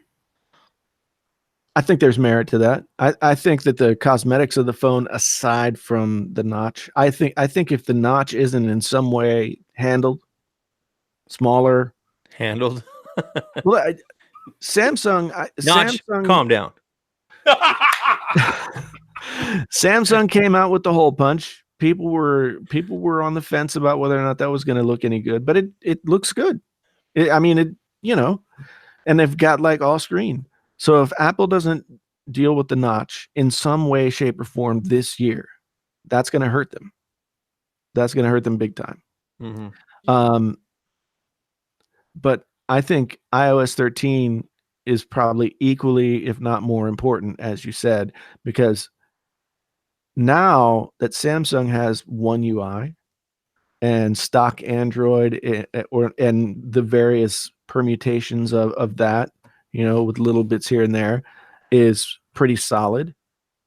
Like, Apple looks old. Like, my thing is that, especially for the bigger iPhones, the software right now, as it's currently constructed, isn't made for larger iPhones. Isn't made for the Mac models.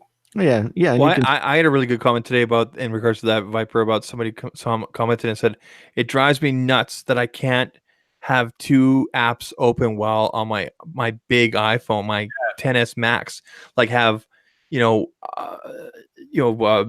playing up here and typing something down here or texting, just like how we can on our Androids, right? Right. Yeah. Even picture in picture, like all of this screen real estate on these iPhones, and we can't do anything with it because the software doesn't support it. Right. And just the icons, just the row upon row of icons. Yep. And the awful looking half measure of like letting you put things in folders. And then if we go over to the iPad, we got the beefy, powerful iPad Pro, but again, they're being held back by iOS. Yep. I mean, I honestly think that the iPad has tons of potential. Yep. But and the potential has been there all along. Yep. But if it has to run a mobile OS that can't access anything, if you want to do serious work on the iPad, then you got to jump through a ton of hoops and you can't use the programs that you want to use. Boom. So the iPad, for as powerful as it is, and it's more powerful than like half the laptops that Apple makes, is hobbled. It's crippled. Yes. So if they don't find a way to make the iPad, to bridge that gap, at least to sort of bring iOS and macOS to a point where they can coexist to a certain extent. I mean, you can't even like AirDrop from a Mac to an iPad. That's even that would be good. Like if I want to edit a video or edit some photos or do some graphic art work, why can't I AirDrop to the iPad? Actually, you can AirDrop to a Mac from an iPad. Really? Well, to a Mac from an iPad, but can you go the other way? Oh, that I'm not sure. I don't think you can. From a Mac to an iPad? Yeah. I do it all the time when I'm doing my thumbnails. Okay. And I go vice versa. AirDrop is AirDrop. Okay. Yeah. I didn't know that it worked the other way.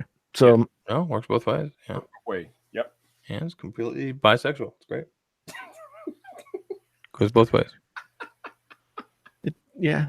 Okay. But yes, iOS 13, they really need to like up their game because, like you said, Android and Samsung, they're catching fire right now. So Apple. I just like to have the ability to like put all my icons into one little away area rather than a folder, and maybe a couple widgets here and there would be kind of cool rather than on one page. And yeah. I mean, there's just something that's much more satisfying about having like something like this. It's not going to focus because I have manual focus on. Where you've got some negative space so that you can have a sort of aesthetic experience with this. Whereas like you just got row upon row upon row of icons with no options to do anything. Yeah. See, the iPad is never going to have mouse support until it's somehow more like Mac OS. Because iOS, I don't know that you can, I don't know that there's any way to actually make iOS mouse compatible. I mean, maybe there is, but first off, like originally it was sort of like Steve Jobs' stubbornness. Who needs a stylus when you've got a finger, right? Yeah, no file manager, or at least they have that weird file manager that I don't even understand what that is. I don't even understand what it is. How does it work? I don't get it. Yeah, it's useless. Yeah. So I don't know. If they don't significantly change the user interface of iOS 13 to a place where we at least feel like we're getting something new. A place I want to go where everybody knows the name. Yeah, can we please get a real man, real woman, grown up OS to use on these devices? But right now, it ain't it. Yep. No. I haven't seen Zachary Anderson's Android setup videos. I remember when I remember back when Android was new and there were like forums and everybody would post their home screens, and it just looked like a college or a high school kid's locker, just a bunch of stuff tacked on there. It's definitely a lot better now. Used V20 for $50. I bought a V20 on eBay for more than that, but it was a couple of years ago. Raise your phone. I know. So it came and it had like super screen burn-in. I think it had been like a store display model. So Jason, with the microphone that you're using right now, I'm guessing you're using some super fancy audio interface. I'm using the Universal Audio Aero, which is a 2-channel interface. It does have some super fancy stuff about it. One being that it has the mic preamps can be made to mimic the impedance levels of different like classic mic preamps. It matters more for music than it would for doing voice stuff. And I have a whole channel strip that my voice goes through on the way in to what you're hearing, so that I don't have to do any post processing when I do videos. And it also works really well for doing voiceover like this. But if you got something like a Focusrite Solo, and That's what I have. Yeah. if you wanted to have like this same kind of thing, but in a simpler setup, you could get the DBX 286S, which I think is like $250 on Amazon. It's just a microphone preamp with a compressor and some EQ and that kind of stuff. And then, so let's see, we get the Solo, which is what, like $99? It's cheap, yeah, but I would recommend getting the 2i2 just so you have 2 inputs. Yeah, the 2i2, I mean, just so you're being future friendly. Yeah, the 2i2 would be better. It's literally $50 more. It's worth it. I think you can get the 2i2 for like $120 now. Yeah, it's worth it. I wish I had gone that way. Yep. Yeah, so and there are times when you can get the 2i2 for $100. Mm-hmm. So get the 2i2, that's what plugs into your computer. If you want to get just the mic and a cloud lifter, that can plug into the interface. If you want something so that you can work with it in EQ and that kind of thing before you get to the computer, something like that that DBX 286S preamp would work really well. And I think it's really important, especially if you're not like an audio recording person, to sort of get something like that DBX that can be a set it and forget it kind of thing. Like you just set it one time. Podcastage has a great video on like the settings that you can use to sort of get yourself to a place where you can tweak a little bit here or there, but just using Podcastage is, oh, speaking of Podcastage, congratulations on 100K subscribers today. But he has a video on the settings for the DBX.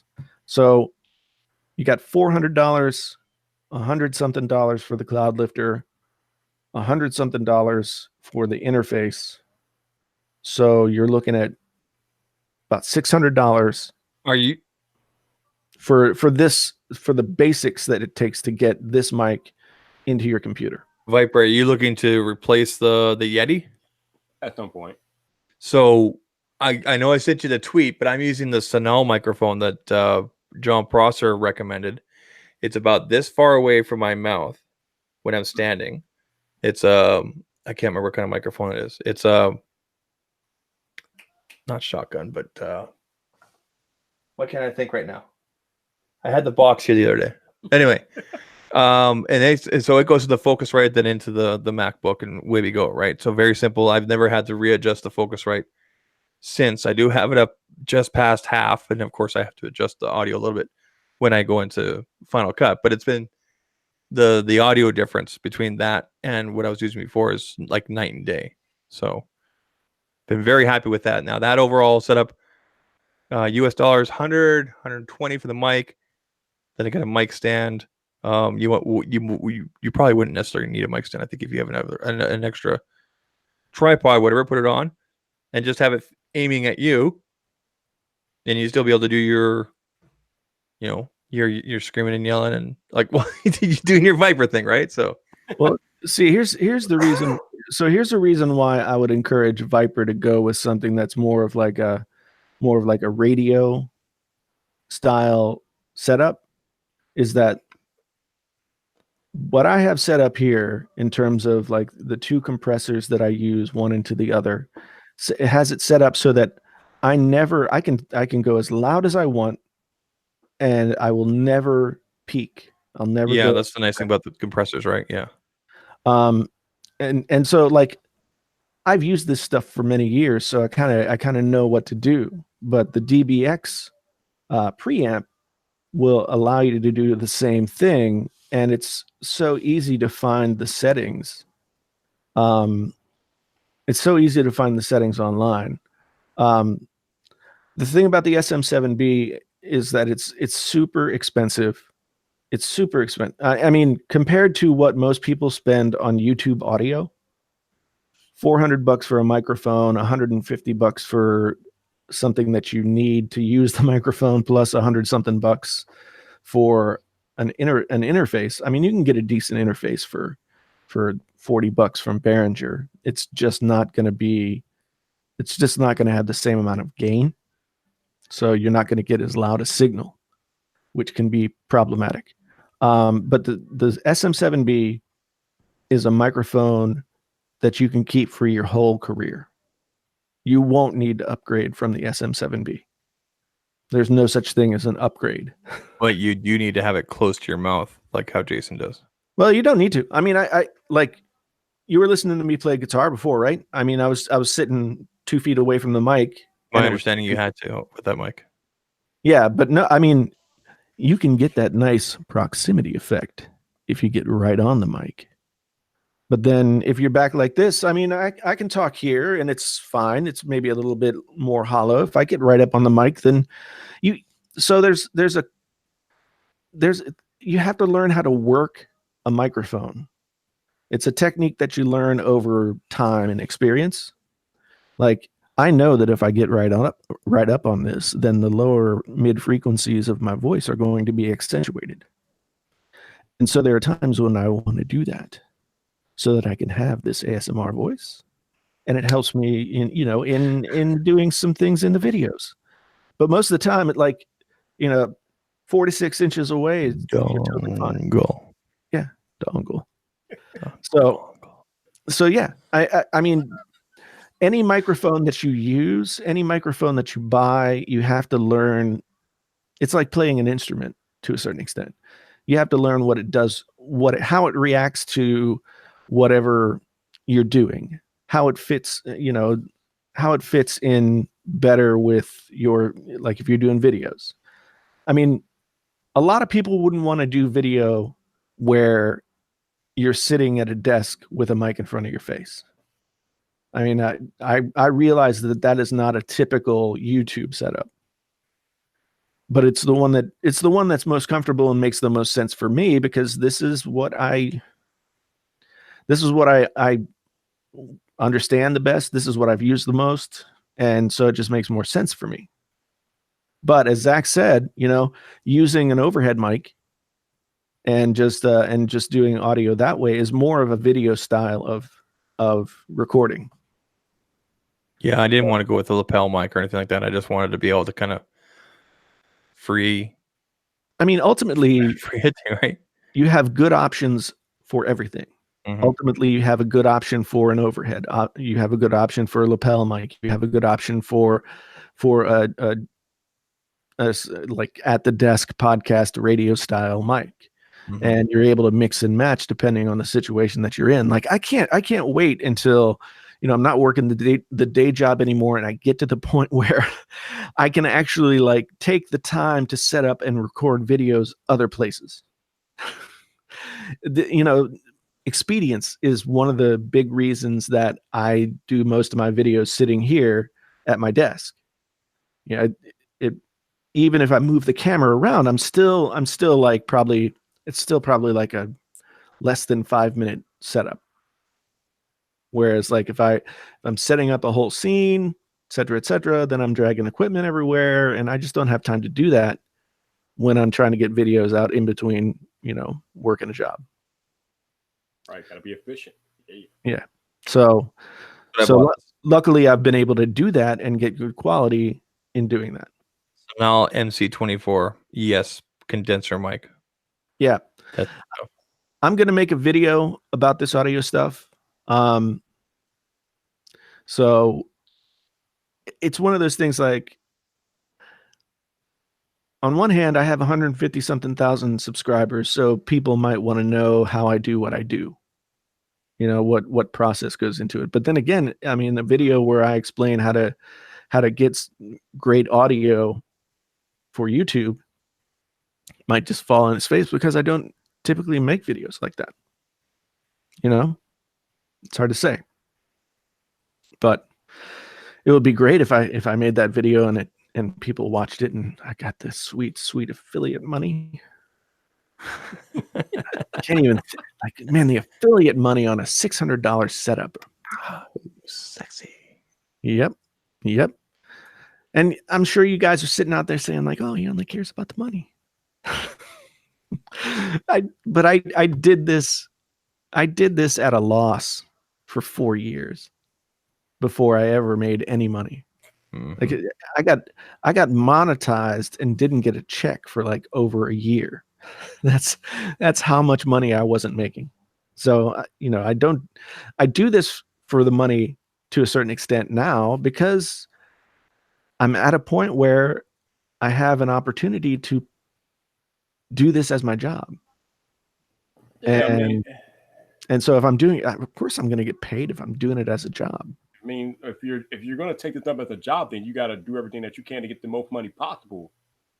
And for the people out here that like get mad at like YouTube for doing sponsored videos, like yeah, you might want to be careful about complaining about how somebody makes their money.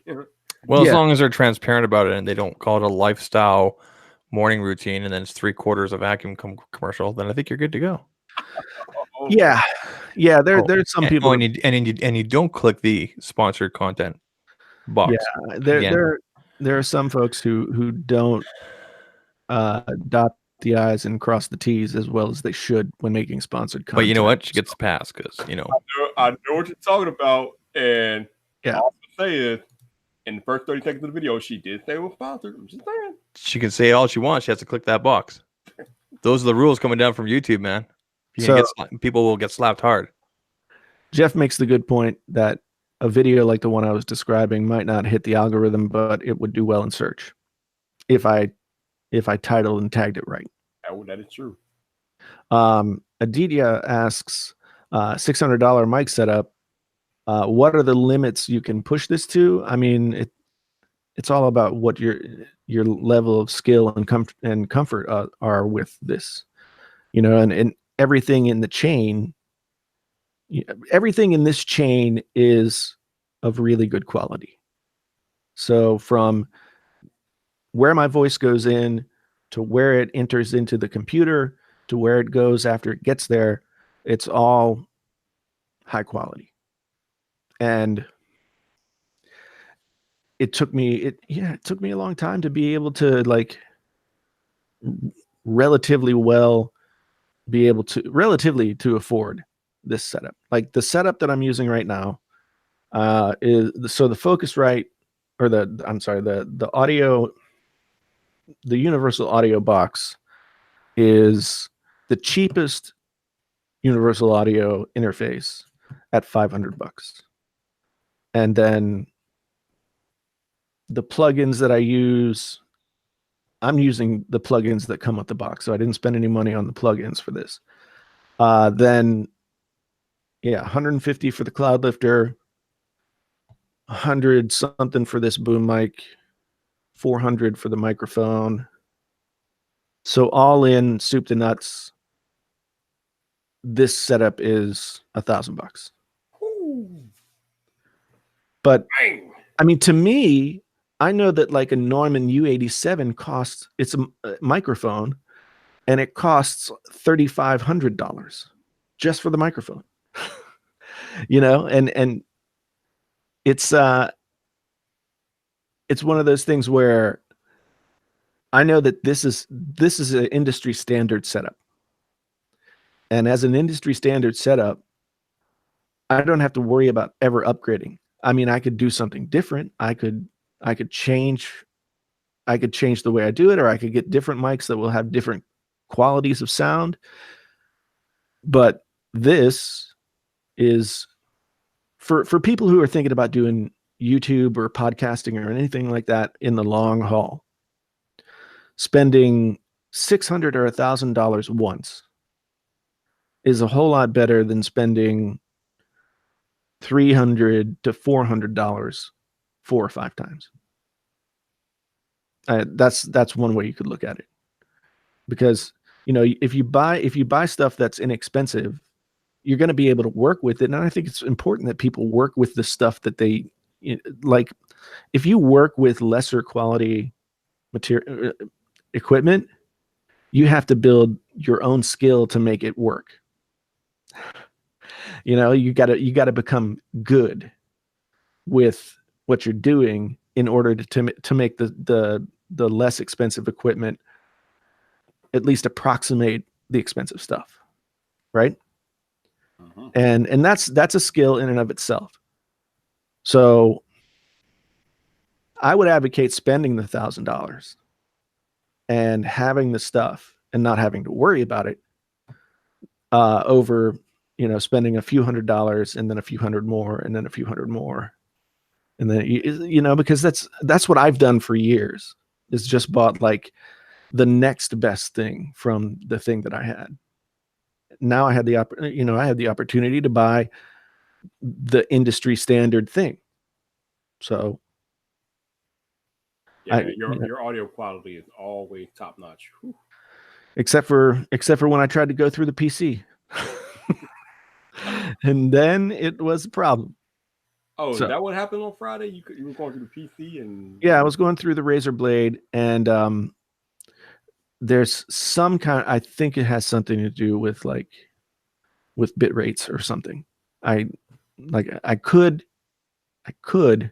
spend an hour or two figuring it out and getting it to work, but that's and once again, it's like Apple is so easy with this stuff, and Windows, it can be just as good, but you have to spend the time to like troubleshoot and get stuff talking to one another like in the way that it's supposed to. driver hell. It's not, with Apple, it's all plug and play. Mm-hmm.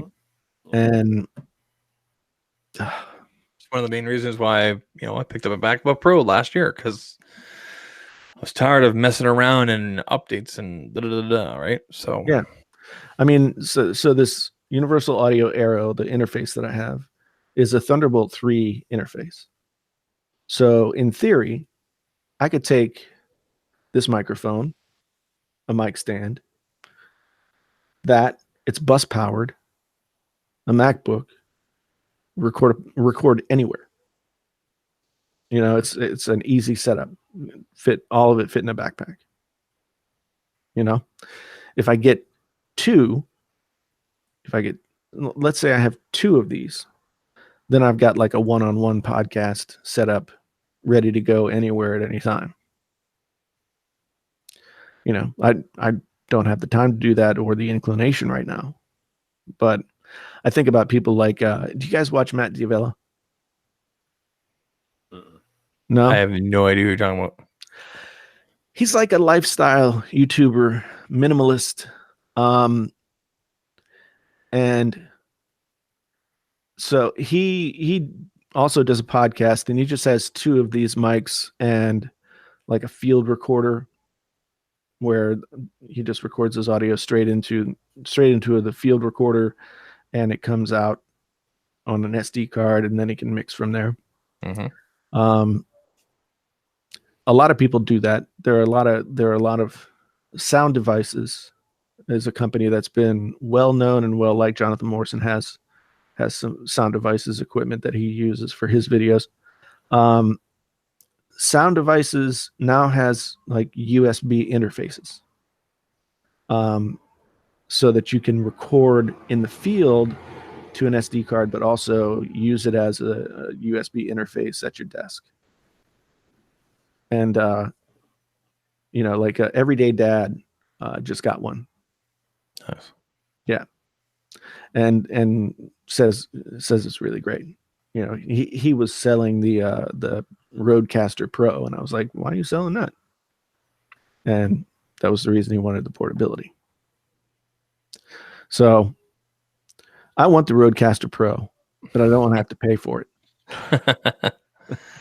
So Start bugging Rode because they're sending out those tweets. I've already bugged him a little bit, and I got like we're not looking for brand ambassadors at the moment. Be like, I'm the guy that can tell the difference between the AirPods 1 and 2. Da, da, da. I got the magical ears. Yeah.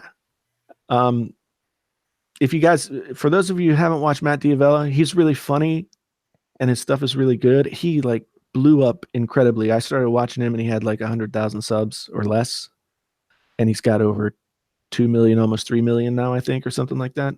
Nice. Just he's a good-looking young guy. He's smart. He makes interesting content.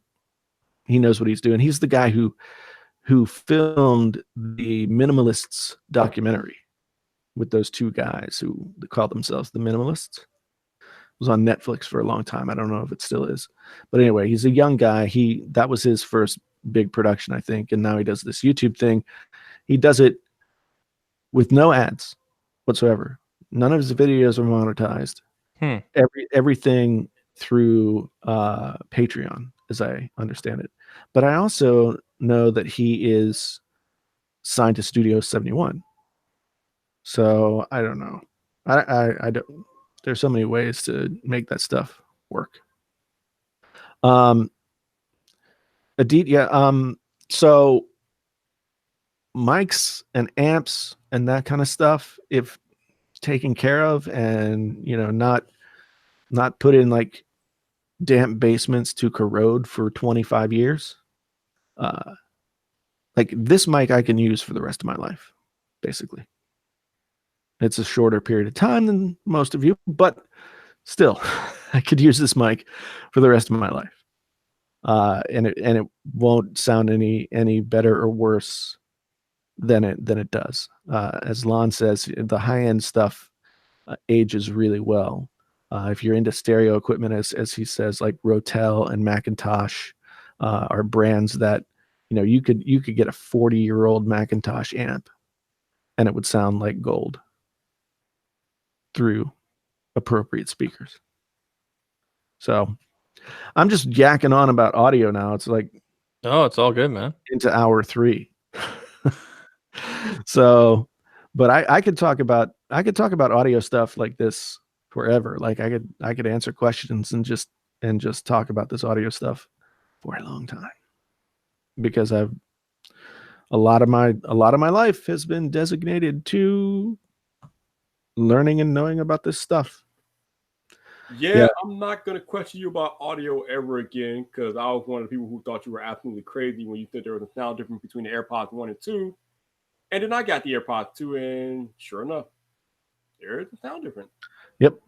What really chapped my ass Uh-oh. about that whole thing was everybody's like, "Oh, you got to get fresh AirPods 1 because Yeah. they're degraded and they got your ear gunk in them and shit." Earwax. Like, how dirty do you think they are? I mean, it doesn't work that way. The battery might degrade and not hold a charge for as long, but the headphones are going to sound like they sound. In fact, most people believe that headphones sound better after time. You know, after 10,000, some people will say like headphones or speakers need like 10,000, 1,000 hours of break-in time. It's You not know? an engine. So I definitely haven't used my AirPods 1 for 1,000 hours. They're only 6 months old, but there was no way that I could get in the comments and freaking explain that to people, you know? So I just had to let it go. A few different times I said, my AirPods aren't very old. I don't use them very much. So they're pretty clean and pristine. And, you know, I'm confident that they sound like what they're supposed to sound like. But yeah, it's just ridiculous. Just ridiculous. And I, you know, here's where, you know, sometimes we YouTubers, we get stuck down a rabbit hole where we think, man, this is really interesting. People are going to be into this. And I thought the AirPods stuff, the 2 AirPods videos I did would, you know, be interesting to people. Mm-hmm. And they just weren't. Really? You didn't get the viewership you were hoping on that, or the momentum? No. I thought you did.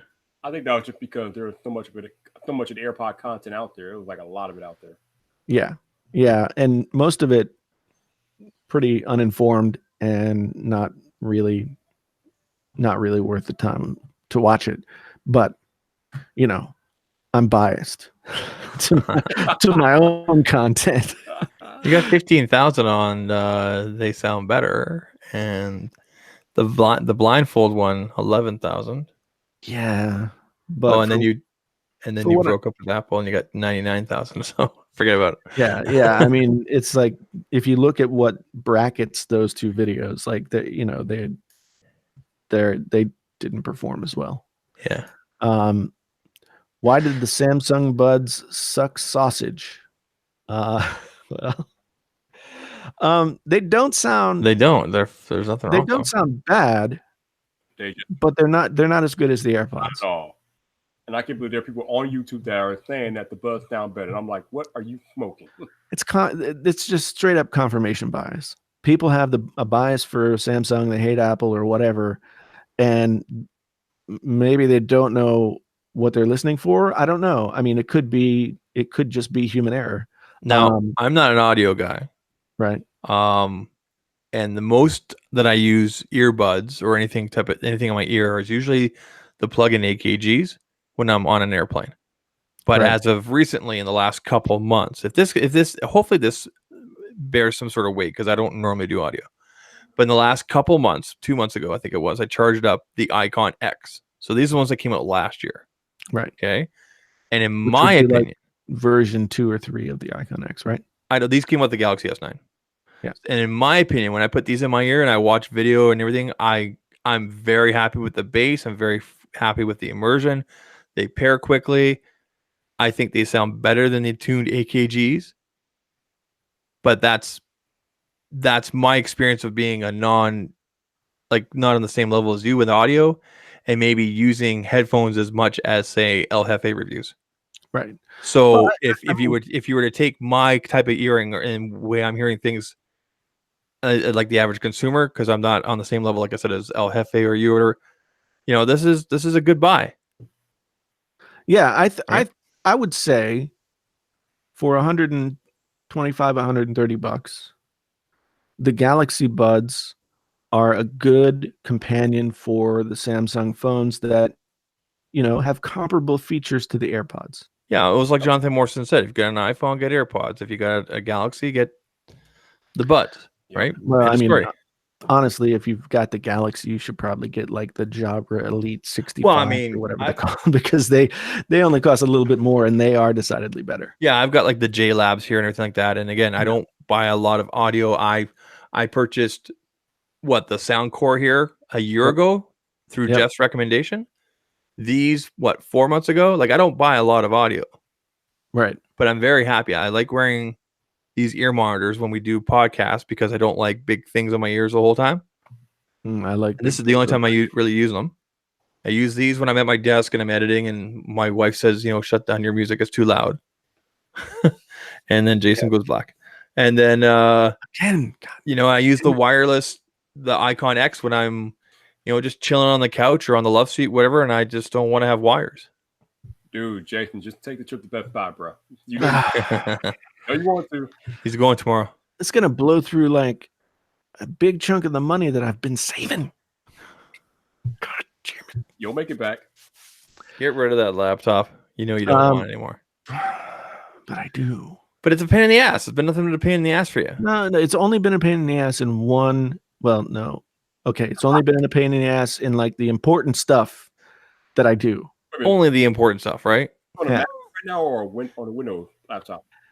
It's the Windows laptop, the Razer Blade 15. I like it a lot, and I'm sure that I could get it, tuned up and working the way that I need it to work in order to do the stuff that I think I'm going to switch back to Adobe Premiere Pro regardless of what I'm using.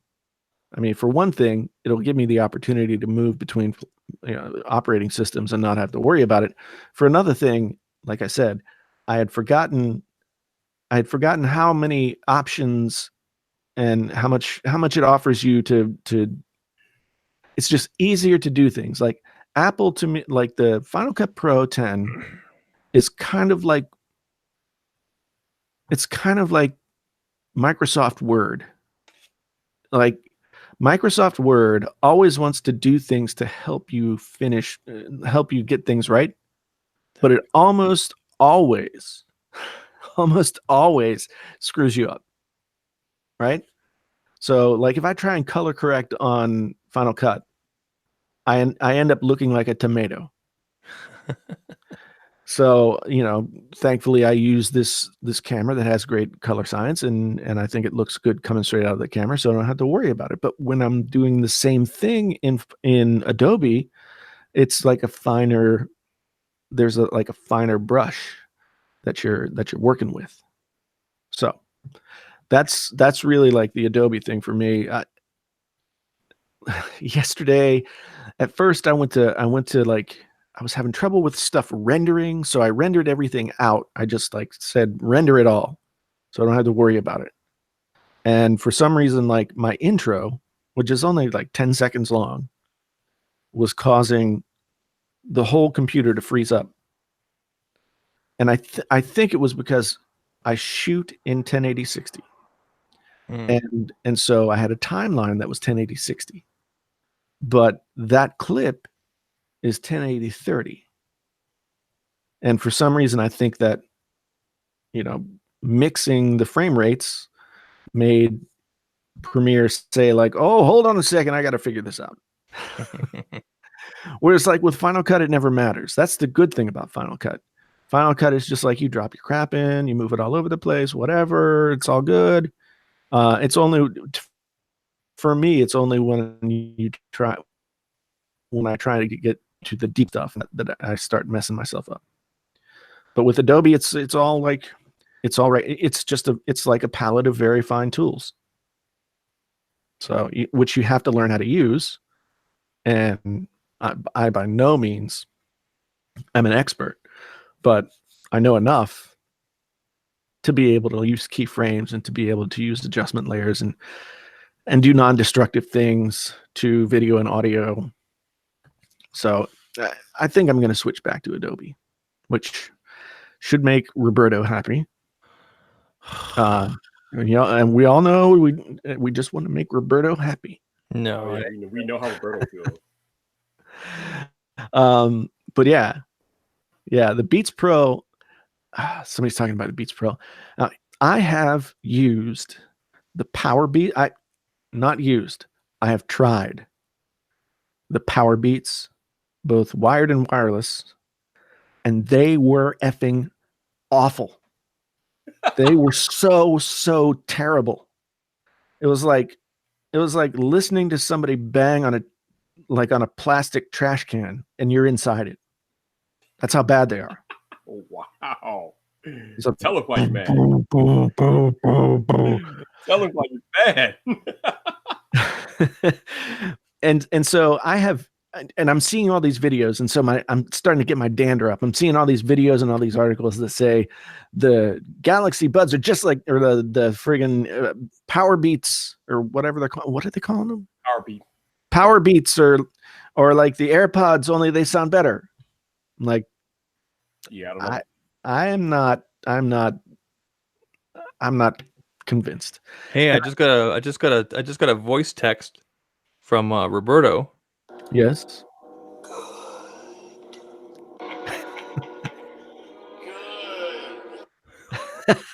Man, he does that so well. He does. That's pretty good. That's Roberto for you. Yeah. But I think the Power Beats are going to be dog crap. They're going to be $250 little buds of dog crap that people are going to stick in their ears and tell themselves it sounds awesome. Yeah. Beats that just, I don't know, beats or beats. I can't justify that price over the AirPods. I'm sorry. Nope. Anyway. And I'm sitting here, like I said in one of those Apple videos, like Apple somehow convinced me to spend almost $400 on freaking Beats Studio. No. And I will say this, they don't sound bad until you want to enjoy listening to music. And then they just sound blah. Jason, I'm surprised you still haven't got you a pair of these Sonys yet, man. You're missing out. I had the V2s. And I liked them a lot, but it was back in the time when I couldn't afford to keep the stuff that I reviewed. So they went back to the store, sacrificed for yet another thing to review. And I want them, but I want them to go on sale. I want them to be $250, not $350. I couldn't pull the trigger because I just don't use over-the-ear headphones enough to justify it. And I'm really, and it's not like I can't afford it. It's just that I'm really trying to cut down on the amount of stuff I'm buying this year, and that just sits there. I get it and I use it for a couple of weeks. So I'm trying to really cut down on the amount of crap I have. So, yeah, I think that if you you're not traveling as much as you used to. No. But if you travel a lot and you want to have noise canceling and you want it to be good and you want good audio quality, the Sony WH-1000X, whatever they are, are the best that you can get. Boom! He's not lying. And the Bose QC35 Mark II is just sound-wise just a little bit down the line. They are lighter and more compact, and so if that matters to you when you're traveling, then you could probably get those and never be unhappy a day in your life. But at the same time, like, I like the fit of the Beats. I like the way the Beats fit. They're comfortable and they don't bother me. They're a little loose, which is nice because I wear them a lot, just like laying in bed with the iPad or something like that. So I like them for that reason. And good for the ASMR. Well, no, they're not really, because they don't have enough crispness. They're not crispy enough for the ASMR, I watch one ASMR video on YouTube and it's like recommendations out the whizzall. That's the algorithm, man. That's how it works. I know.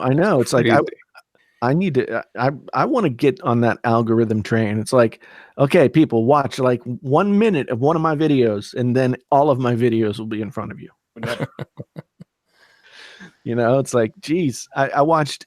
I love Juan Carlos Bagnell. I love him, and I think he's a great YouTuber and one of the best smartphone reviewers that we've got, but I hadn't watched a lot of his stuff recently.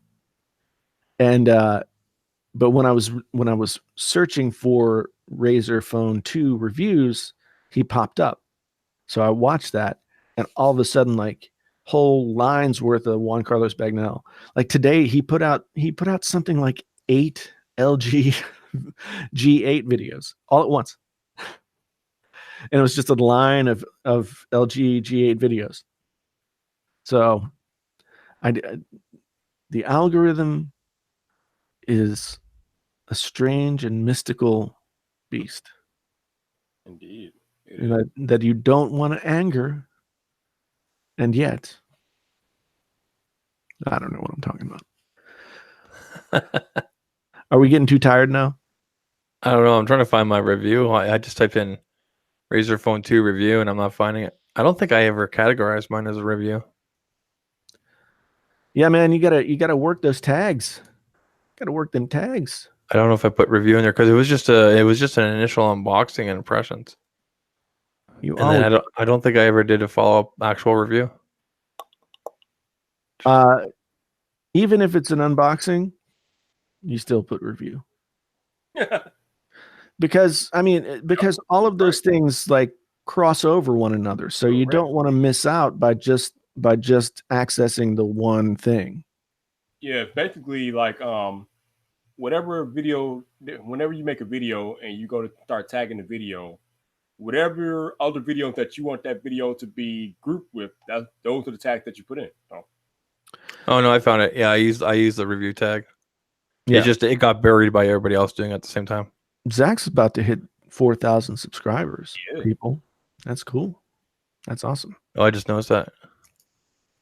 How did you get so many more views on your case review than your Which case review?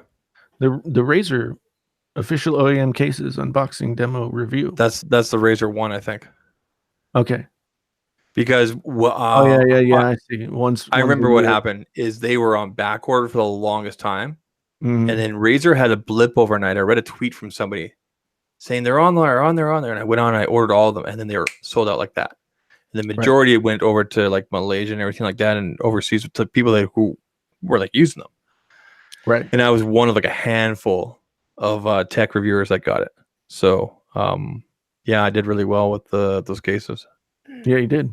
So Zach basically does what Apple does at an iPhone shipping time. He just clogged up all the stock and shipping freighter, buys everything. So Yeah, it was just 13,000 views. That's a year ago. Yeah. Darwin says that we've used up 30% of his iPad battery during this stream. You lower your brightness, man. Lower. And you know what? This was back when the channel was called Zach Tech Reviews. Oh, yep. January 16th, 2018. Yeah, because I renamed the channel March last year. Matt Lowry says Bluetooth is the redhead of the audio world. I think you mean redheaded stepchild, but or no, because you say then no soul, and we all know gingers have no souls. So, right? I mean, that's what they tell me. So now Bluetooth is like the cassette deck of the 21st century, because like cassettes were super convenient, but they sounded so crappy. Mm-hmm. You know, you put a cassette in and you just see like, and then the music comes in, and all the time you can still hear. Do you ever make a mixtape? You ever make a mixtape for your girls? Yes. Yeah. Of course I did. Lo and behold, if that cassette ribbon ever messed up, it was even worse. Yeah. So, but cassettes were like the standard for the 80s and 90s, right? Mm-hmm. And only did they start to go out of favor toward the end of the 90s into the 2000s because CDs were like finally becoming more portable. But you remember Did anybody have a CD like player, CD Walkman, whatever? I did. Mhm. Had the big yellow thing. Yeah. So the CD, I remember when they didn't have it didn't have a cache feature. So you would carry the CD Walkman, but you had to be sure that you weren't going to like jostle it at all, or the Yeah, CD it would wasn't skip. truly portable. Yeah. Yeah. The anti-skip. Yeah. Anti-skip. Basically, all it did was it had to have just been like a small memory chip that could like cache a certain amount of time worth of the song, right? Yeah, they used to advertise it like 10 seconds of anti-skip, 25 seconds of 1 minute of anti-skip. Yeah. Yeah. Nakamichi was one of the best cassette player manufacturers. Yeah, it's funny to think of like the cassette player as being a part of people's hi-fi audio system. Oh, I don't know if we got a chance to talk about this, Jason, when you were on the live stream, but I'll ask you now. Do Okay. you, Jason, think the golden age of YouTube is over with? No, I don't, because I haven't cashed in yet. I joke. No, I mean, I think that YouTube could. There are certainly plenty of things that could happen that would cause YouTube to degrade, but it's just like television was a platform that was the place that you went for entertainment for 50 years.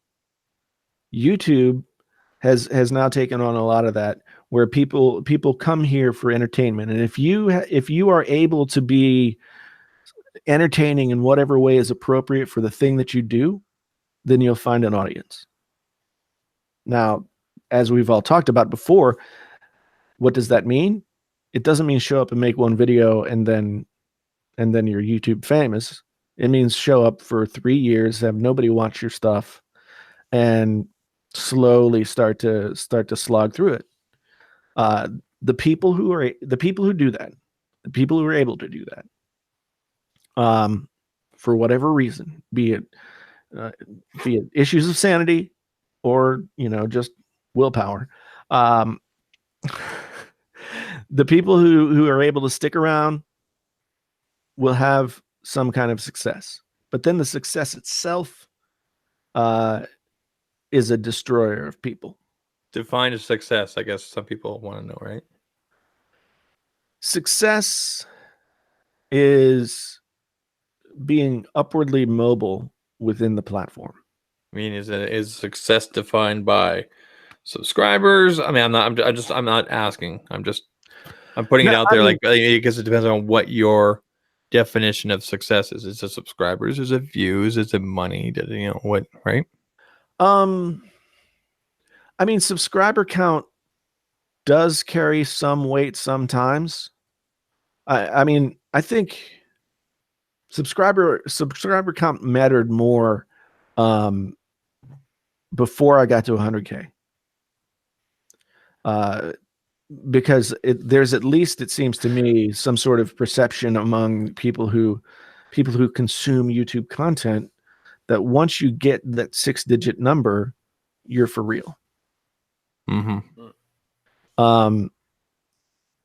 So yeah, and as El Jefe says, like, the grind is real, but persistence and consistency pay off. Like, you can't just you have to work at it and be consistent and continue to do it. Like, in the middle of 2016, after I lost the last election that I ran, I decided to go 3 videos a week on YouTube as often as I possibly could. And so that's what I did as often as I could. And I also changed the name of the channel from the JTL to Painfully Honest Tech. And that's when it started. But at the beginning of 2017, I looked this up, I think during Vyyyper's stream a couple of weeks ago. At the beginning of 2017, January 2017, I had 2,400 subscribers. 2,400. 2,400. That's $24 in pennies. But by the end of 2017, I had like 35 or something thousand. By the end of 2018, I had 120. So Roberto says that he believes the golden age is over because of government regulation and copyright and all that stuff. So how do you feel about that? Well, I mean, that stuff has always been a thing, you know. It's never stopped anybody from finding their audience. I mean, maybe YouTube changes, maybe the platform changes, maybe it shifts in some way, but I think as long as you're good at what you do, even if YouTube were to shut down tomorrow and you're still willing to like go to work every day, then you find your audience would find you someplace else. So, but I don't think YouTube is at that place. I think that like Article 13 and all that stuff is really it gives me a lot of misgivings, but maybe I'm naive.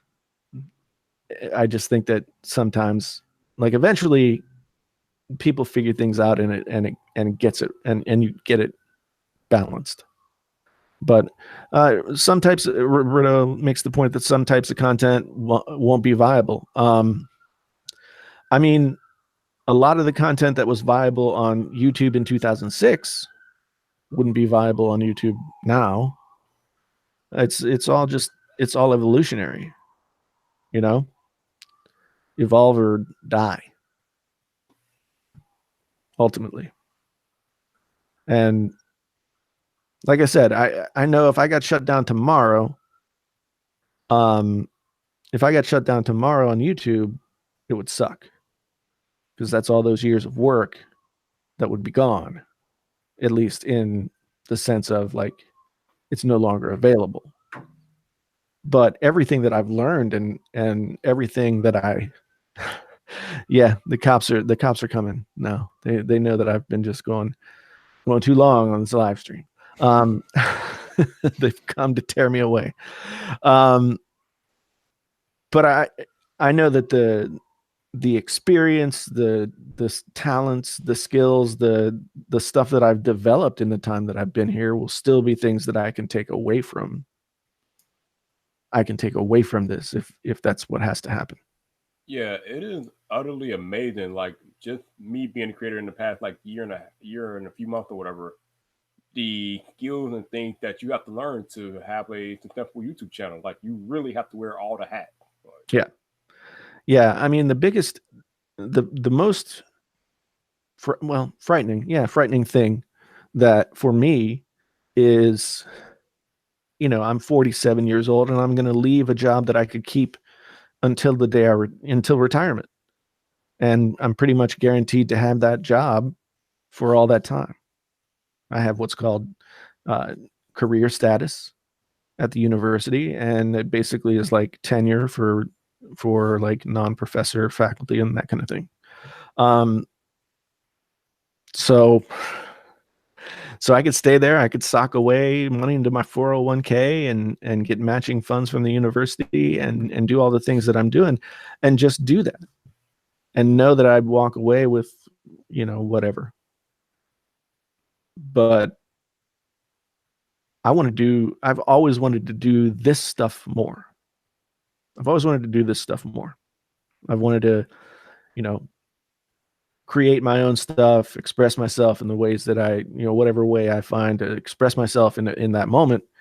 And so I have to let go of the security of that job, knowing that there's still, it still might be difficult. It still might, there still might be times in the next like 6 months to a year where I'm like, holy shit, did I really fuck up here?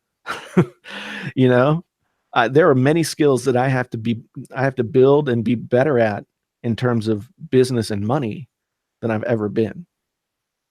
But at the end of the day, like, if you don't take the chance, if you don't do the thing, if you have the opportunity and you stay with the safe thing, I think that you kill yourself. You just become a husk of a person.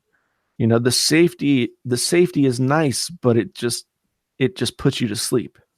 I always say that nothing grows in the comfort zone. So you are No, absolutely I right. think that's absolutely right.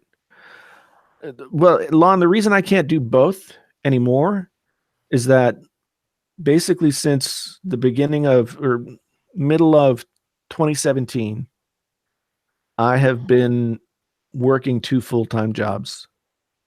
And there are times where I'm like, I don't like today. I took a sick day because I just got off 2 months worth of teaching and I was super exhausted.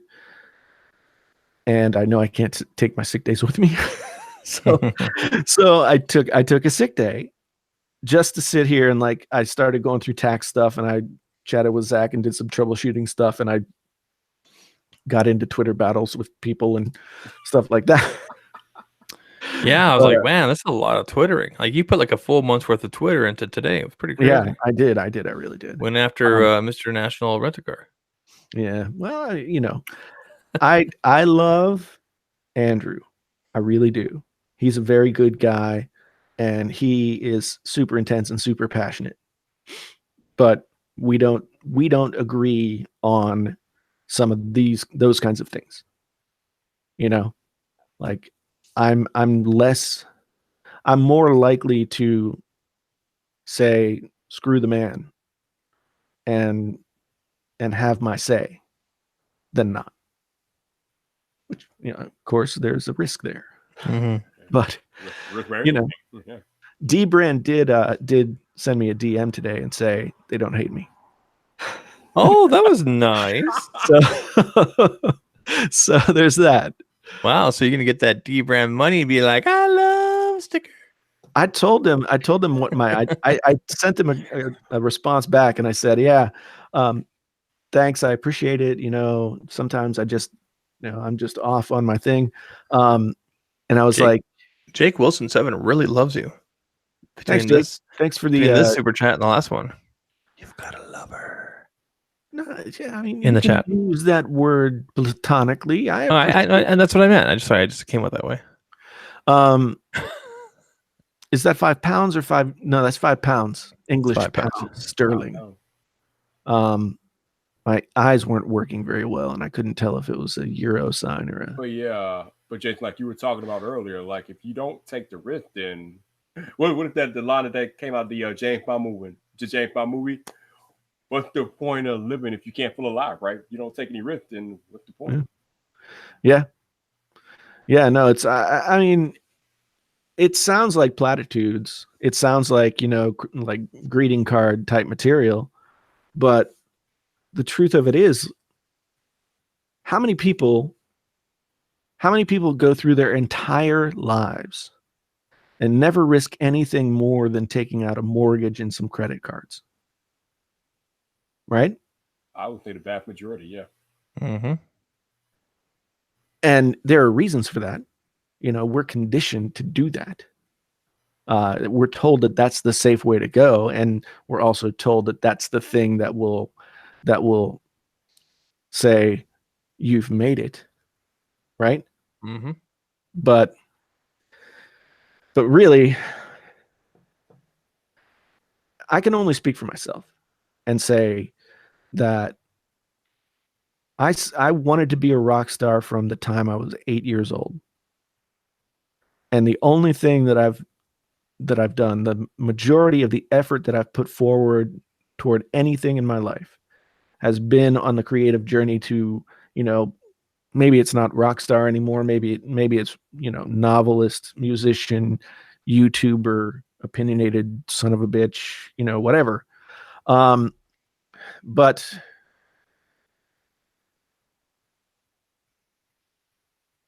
if I didn't do it, then for the rest of my life, I would just be like, I copped out. You regret it. Yeah. And on that, the same thing. I'll just finish this up. The same.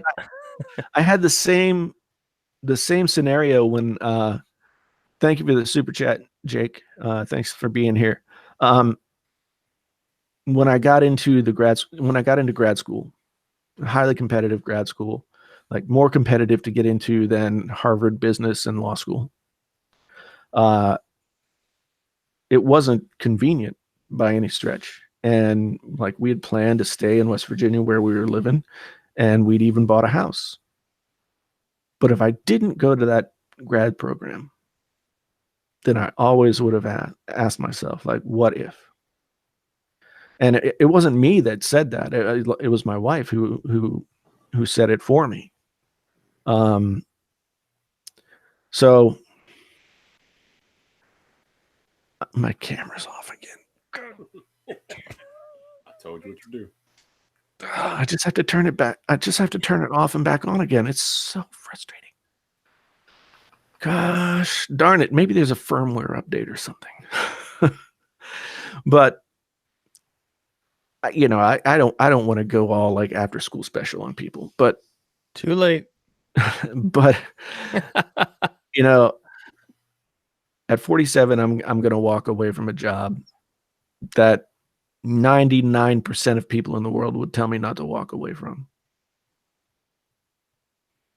But I've seen people talk about these decisions a lot lately since I've become a creator, about how they walked away from the safety net to pursue their dreams, and they haven't had any regret. Some of them. some like ended up in the streets. Well, I don't know about that. Most of the people that I follow, obviously, they're successful and doing good. But I mean, obviously, everybody doesn't always end up on the right side of the other side of the track. So I mean, it is what it is. But. Yeah, I mean, I look at what I'm working on now. I'm looking on look at where that's come from. Like I've got sponsorships booked out for the next 2 to 3 months. Damn. So I can only assume that with more time, more of that kind of stuff is going to happen, and I'll have more time to focus on it. So, you know, I know that at the very baseline level, I have to cover what I was making before, which is like $3,500 a month. You got it. Over and above that is what I used to run the business and get the stuff that I need to review and go to conferences and, you know, buy phones and all that kind of stuff. But, you know, I think in most months, I'm at least 1/3 of the way away from that number in like a slow month. So as the months ramp back up, the AdSense will ramp back up, and I'll make up the difference. And the month's about to ramp back up, and we're about to get into peak smartphone season here in about 2 months. Yep. And this is my second time through this. Well, no, this is my third time through the cycle. So I know even more what to expect and how to plan my content and all that kind of stuff. So Vid Summit, you guys plan on going? I Knowing what you know and what happened last year and da-da-da-da. Well, I really want to go. Because apparently the price is going to get jacked up this week, and I'm still on the fence. I really want to go, but making this move here in the next like six weeks or so, I don't want to put that money into something that I can't get back. Mm-hmm. In case things don't go as I need them to in those initial first months. You can sell your ticket, just so you know. Yeah, but I mean, I'd rather pay more and know that I'm secure than give myself the stress of having to sweat that out. Yeah, I get that. So, I mean, I really enjoyed it last year. I think I would be just as satisfied to buy a plane ticket and get a hotel room and just hang out. You know? Mm-hmm. Because not the stuff is, there's lots of value in the stuff that you can get at VidSummit, but having been there for 1 year, I feel like that was an experience, and what I value the most coming out of that time is hanging out with the folks that I got to meet for the first time. Feel like it really went a long way to solidifying a lot of relationships, to, you know, for having this whole thing become more real. Mm-hmm. So yeah, I mean, it's really strange, but Peter says anyone who cares about you would tell you to keep that job and try to find balance. Do not trust YouTube. You know better. Look at this stream. You have 100 viewers. That's not much. Painfully honest. Streams are always lower. Well, I mean, majority of his content is published. Last week, 600 plus. we had nearly 700 people, and I made almost $300 in super chats. So, you know, it is what it is. I do the live streams because I don't expect anybody to sit here for 3.5 hours. You know, it's going on 4 hours now. I don't expect people to sit here for that. You know, people come in, they go out, whatever. And actually, people like this is where the outside people don't know how the inner workings of YouTube work, because if you did, you would realize that there are multiple ways that creators make money that are outside of YouTube. Like, so. Yeah, I mean, you know, Roberto has said this many times, and I think he's saying it in the chat again. But AdSense is where you first start to make money on YouTube. But once you get to a certain place, AdSense should be only like a chunk of what you're making. AdSense is a tip jar at your level. Well, should be treated like that. I mean, the way that I'm looking at it right now is I would like AdSense to get me most of the way toward covering my nut. You know, and just because I know AdSense is something that I know comes at a certain day every month, right? So it's as close as I'm going to get to a regular paycheck. And I've been in that mindset now for so long that it's an organizational way for me to think like, okay, on the first of the month, I need $3,500, right? And I'll know how close or far away I am by the week before. But I don't think it's going to be a problem. At a certain point, like, you know, I know Roberto is at this place where AdSense is his tax fund, you know, just putting it away to pay taxes at the end of the year. My goal is to get to that place. Speaking of devil, Jason. Yeah. Roberto with the $9.99 super chat says, a few years back, people with stable jobs told me I was insane and going to go broke. Ask me how many of those people had to eat their words while borrowing money from That is such a Roberto thing to say. Yeah, I can hear the emperor laugh that comes right after that.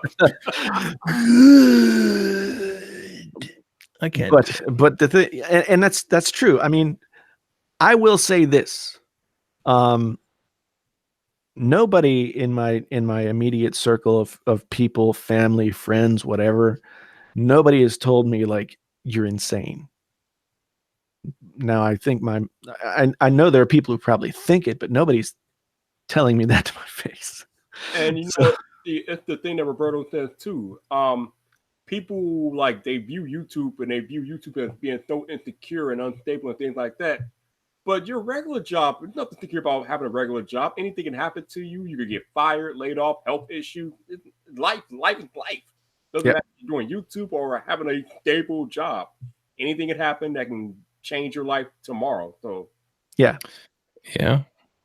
I mean, nothing's guaranteed. Everything is impermanent, and you can either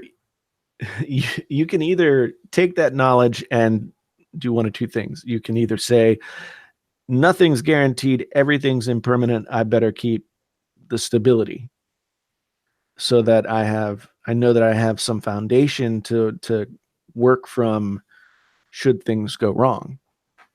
But you could also say that if nothing's guaranteed and everything's impermanent, then why not take the risk? I think it's also really important to explain that this is a calculated move by Jason. It's not like, it's off the whim and he made the decision last week. It's been he's been building up for this since late January.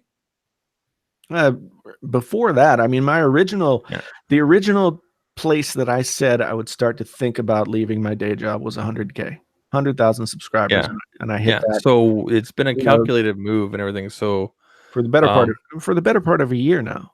if people want to downplay it and you're stupid for doing this, that like he's figured it out. Like you said, you have 4 or 5 sponsor things coming up here, and D Brown wants to talk to you again. Get that D Brown money. Yeah, I want to say thanks to Mr. Maxman99 for grabbing the novel and the music, which are available. I wrote a novel. It's available on the Amazon.com. I also have written a bunch of music. You can find links to all that stuff in any of the descriptions of any of my videos, if anybody's interested. Probably say hello to Shelly too. Hey, Shelly, yeah, there she is. Haven't seen you in a while. Good to see you. Yeah, I mean, here's what I'll say. If I was 20 years old, 27 years old, let's say this happened 20 years ago, I would have quit my job 6 or 8 months ago. No doubt.